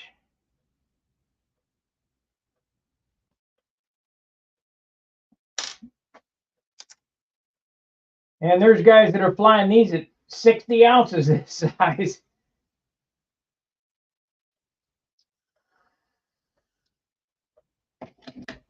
I'm pretty happy with the outcome of this bell crank setup. I think it's going to be fine.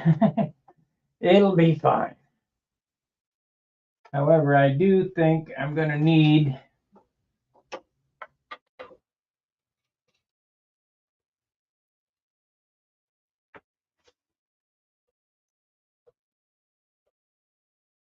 okay, here's what I need to do. I need to cut this shaft about a 16th. See how it's sticking up there? About a 16th shorter. And put some type of washer on there. Or, yeah, solder a washer on there so that it doesn't come out. You know, do I think that it'll come? No, but there's a possibility that it could. So when I get a new belt,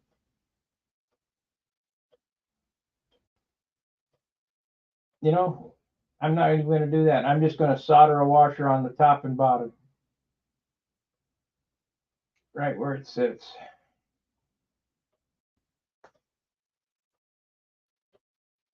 Yep. So Solidaro, a washer on the top and bottom because it's sticking out just enough.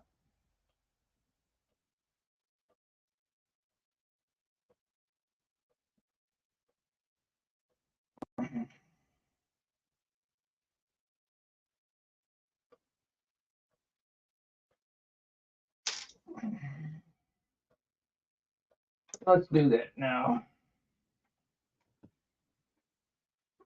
Yeah, while I'm thinking about it.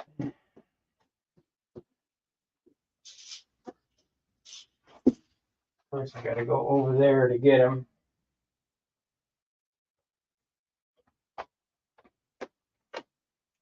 I won't have to take that out of that. Well, let me bush this first. That way I don't have to deal with this crap. Okay, we want to bush that, and it's how are we going to do that? I don't think I have a long grommet.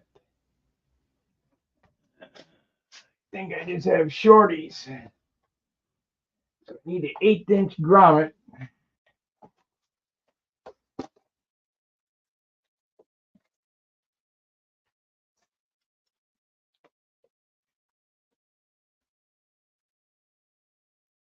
Yeah, 1/8 grommet. Nope, that's 1/8 ID.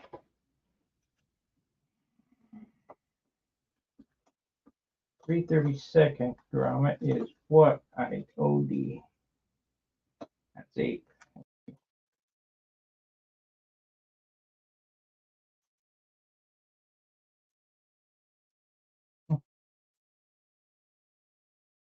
Or 1/8 OD. Oh, that's what it is. These are 1/8 ID. I need an 1/8 OD grommet. Maybe that one. Nope, too big.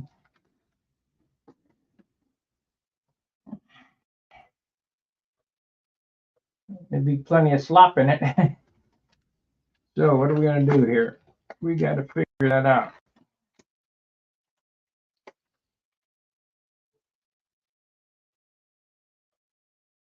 This here,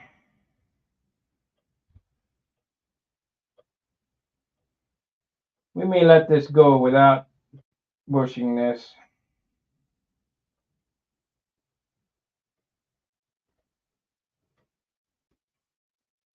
Bush the lead outs, but not bush this. I mean, it's carbon, so you really can't do anything. Either carbon or bell run, whatever Wendy made it out of.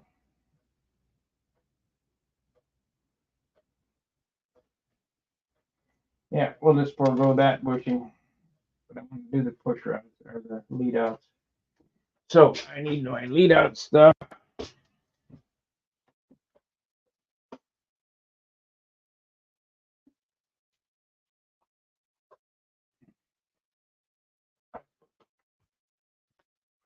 One year I was at the scale circle during the Nats. I don't remember. I always went over there and talked to Jack and said, man, I just can't find any lead out stuff. He said, well, I got a roll for you. So what do you want for it? $5. So I bought this roll of 300 foot for $5. Lifetime supply of lead out.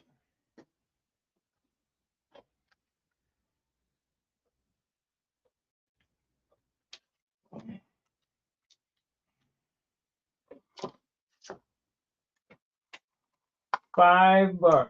What a deal. I really like Jack. I wish he was still around.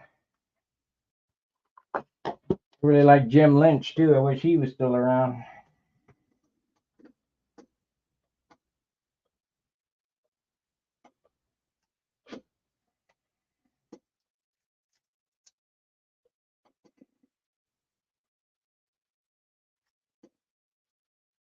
Shit, everybody's gone. Hey, Jack. I can't get a hold of Ted even. I better try him again.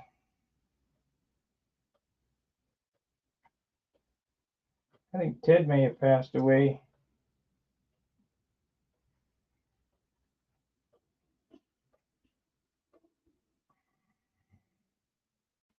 I've known him 35 years.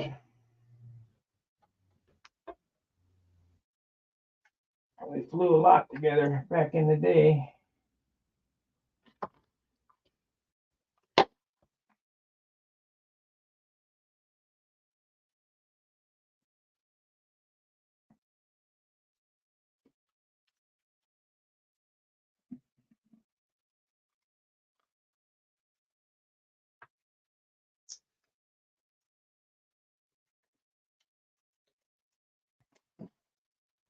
Four by 36 belt.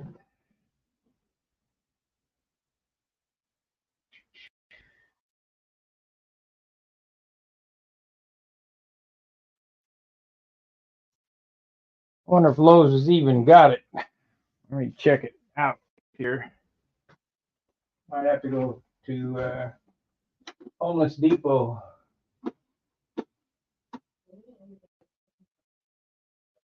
Let's see here. Lowe's. Lowe's. Enter.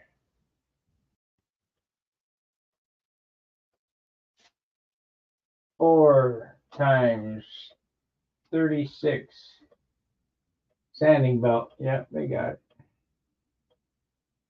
Well, they got it listed anyway. 80 grit. $15. Freshman. Aisle 59, Bay 5. 5 in stock. Aisle 59, Bay 15.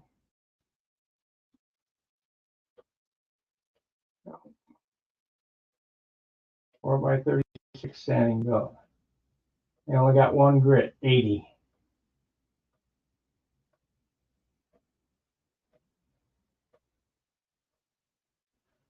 Oh, wait, no, they don't. They got more. There we go. 120, 80. Let's see if they got that. 60. Ooh, we got 60 grit. We get 3 belts. 60, 80, and 120. We got, yep, aisle 59, Bay 15. All right, aisle 59, Bay 15. We got it.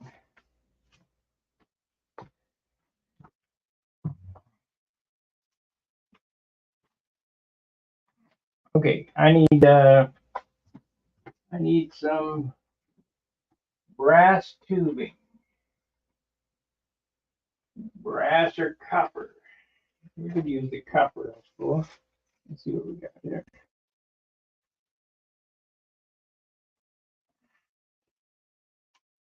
Now, for guys who've never bushed lead outs, yeah, we'll use the brass here. Who've never bushed lead outs, this is a piece of unannealed brass tubing. You cannot bend it. It'll kink.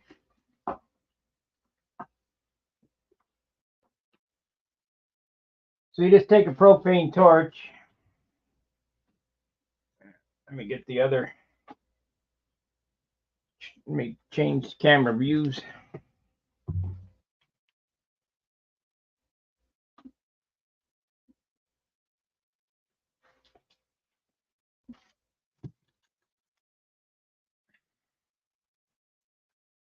Unannealed brass. You can't bend it. It'll kink. You just take a torch.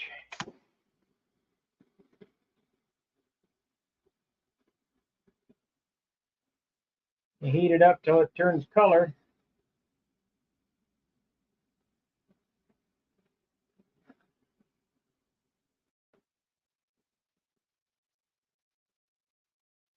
That's one.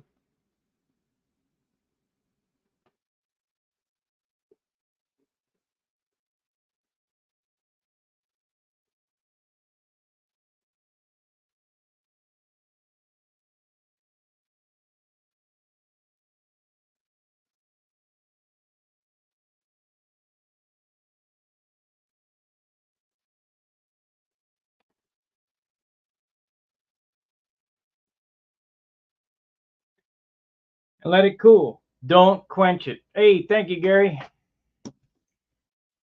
Don't quench it. If you quench it, you put the temper back in it, and it'll kink. So you just let it air cool, and as soon as you can touch it, you can cut it and bend it. I have to wait a second. It's pretty damn hot. I took a piece of this to work one time. That's right. I took a piece of this to work one time, and I turned on the cutting torch because I didn't remember to bring my little snap-on torch home. Turned on the cutting torch and went, and I touched it and just fell right off. Way too hot. So any propane torch will work. And we have to make some control horns for this thing too. So I'll be showing. Of course, we showed how to do that at John's. So now it's relatively cool. I got 15 minutes. We'll start working on this. And to cut it, you just take your knife. You're going to make about an inch and a quarter piece, and just take your knife and roll it like a tubing cutter.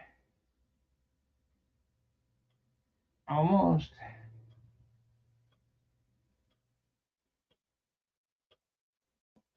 Come on now. Come on. Come on, La Bamba. You can do it.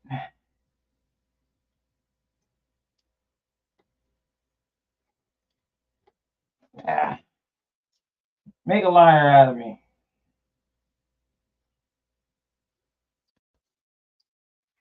Because I have nothing to roll it on.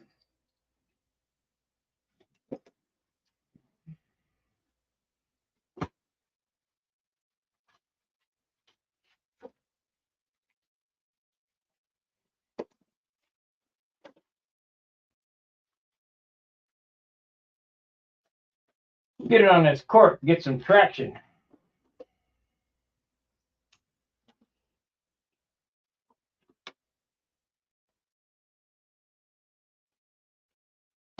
There it went. See, I told you. Let's cut another piece.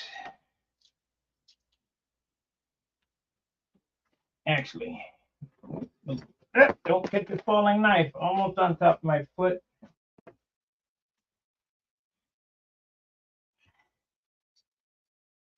And I have had it stick right in the top of my foot before. Yeah, stick. So we're going to push the wire through this. Maybe. Yeah, there we go. This is everybody's favorite job. And put this in here like so. About halfway.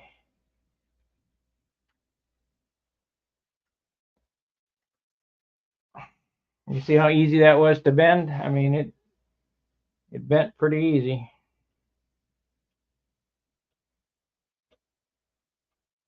Should have made it a little longer, I suppose.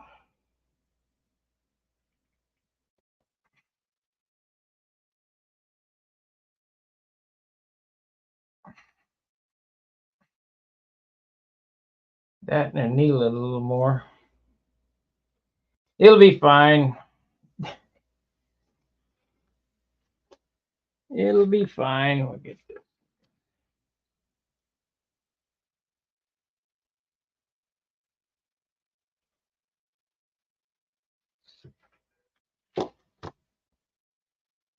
Now it's tight, so you want to overbend it and then open it up.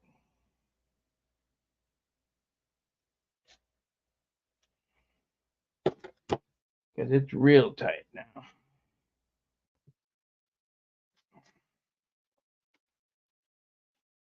It'll be fine.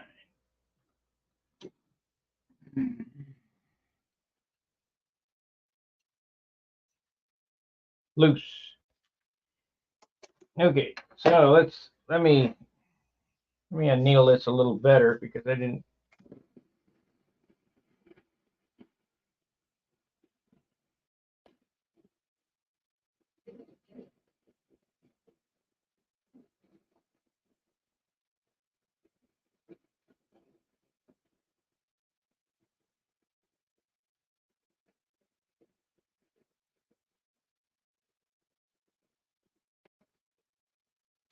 That's hot enough. It's getting hot way down here.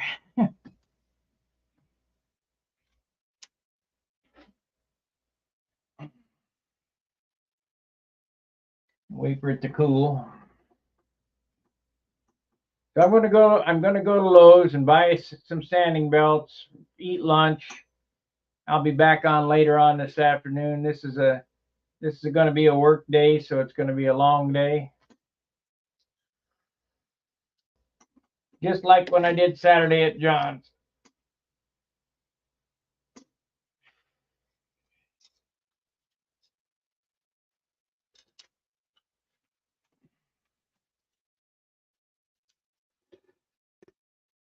A little traction on this baby.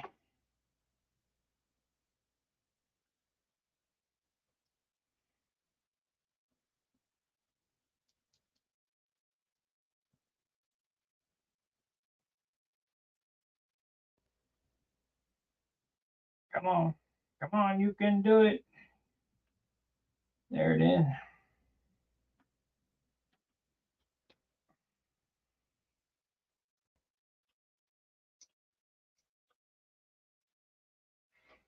You buy a stick of this stuff, foot long or whatever, it'll last you, let's see, this is at the rate that I build. You get 12 pieces, so that's 6 airplanes. That'll last year and a half. It'll probably last you guys 5 years.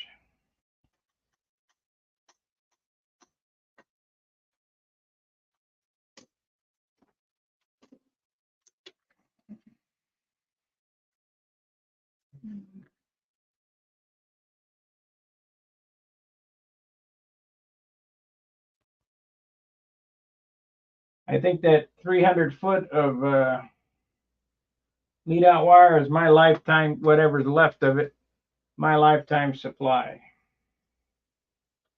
Let's see how many airplanes is 300 foot. 300 foot, and then we use about 6 foot, so that's 50 airplanes. Yeah, no, that's my lifetime supply. I don't think I got 50 left in me.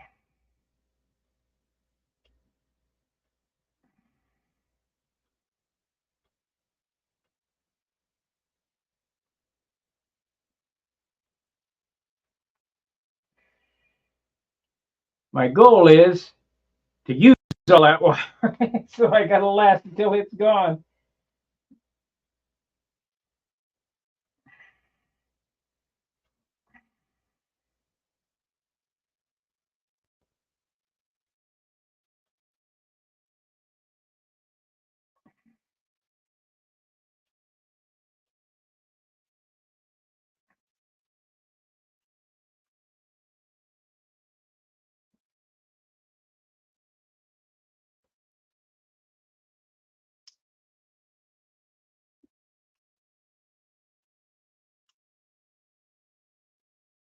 Remember, overbend it and then open it back up. It'll be loose.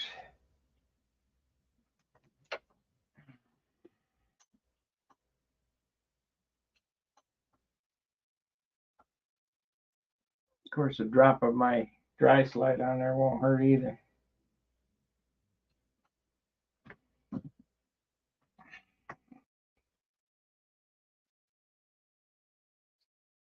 Okay. I don't think I'm going to get into wrapping them because we only got 5 minutes left. I need to go. I need to get that stuff. But this show was about my thought process and you know how to get this jigged up and make it right. Now with a full fuselage airplane, you can build it upside down and glue the stab in. I wouldn't, but you can. On this one, I couldn't. The best way to glue the stab in any of these airplanes is to wait until the turtleneck's on and the back half of the fuselage is finished. You got to hook up the push rods and stuff, but leave it sit in there and leave it loose. And the reason being is when you pull the turtleneck sheeting down, or maybe your mold down or whatever, that glue, CA tends to pull. Okay. And if you have your stabilizer glued in at that time, it will be out of cattywampus. You know, it'll pull it one side or the other. Then you're going to end up having to steam the back half of your fuselage to twist it straight. So the best thing to do is to put it all together, leave that loose, get it set up on a foam block or something that you can stand back and look. Then you pin it and tack it, pin it and tack it. Put some white glue in there, but pin it and tack it. And once you get it tacked and it's straight, let the white glue dry, and that'll lock it up. Then, of course, you're going to put superfill around the fillets, and that makes it all one piece. Basically, what I try to do is make my airplane all one piece. One part is glued to another part, is glued to another part, so on and so forth. So when it's finished, it's one solid piece. And especially with profiles, the problems with profiles is that this nose is usually loose, gets loose, it vibrates. And you want the vibration to transmit from the engine to the wing. And the way that this is just my thinking, I won't know fully until I get it out there and try this. But I'm thinking that this is going to be way more stable than a profile with the wing slid in it, because the wing is part of the nose. It'll get its cheek cowl and it'll overlap this wing in half the span of this 1-inch rib, so that this becomes part of the wing. And you got all this solid area back here. This is all plywood back here all the way to the spar, whereas a profile, just has a little cutout piece or whatever, and it's not part of the wing. This is part of the wing. So now with this bell crank mount that I just dreamt up, this bell crank becomes part of the wing. It locks into the fuselage. So it glues to the spar, locks into the fuselage. It can't move. You have to pull this, and it'll be glued on also to the top and bottom rib, the 1-inch rib. So it's glued to the rib, glued to the spar, glued to the fuselage. You would have to pull through that maple all the way through the spar. There's just no way. There's absolutely no way you could get it through there. Whereas on a D-tube, it doesn't have any resistance. It just has to break loose and out the wingtip it'll come. And I've seen it happen at the Nats.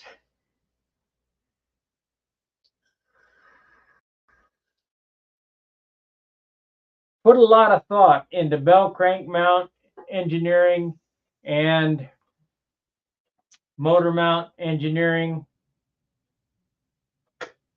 Basically, if you got one piece, make sure it glues to two others. If it ain't gluing to something else, you don't need it, so you have to get rid of it.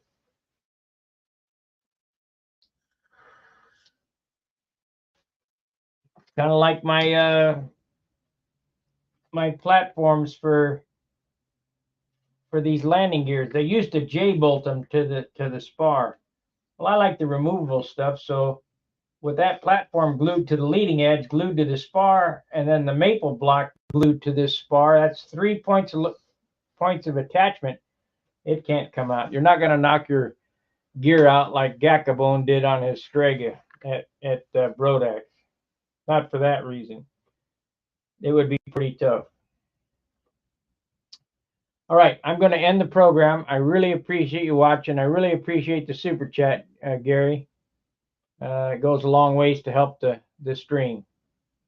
Like, subscribe, and share, and I'll be back this afternoon with something else. We'll be I'll wrap the lead outs and get the bell crank put in and make the push rod up or do something. I got to do something, so then I'll come back and we'll finish out the ribs and we can take it off the bench and start finishing up. We're only 2 days away from cover. If I get after it, it's really not much to do. Maybe 3 days away from covering.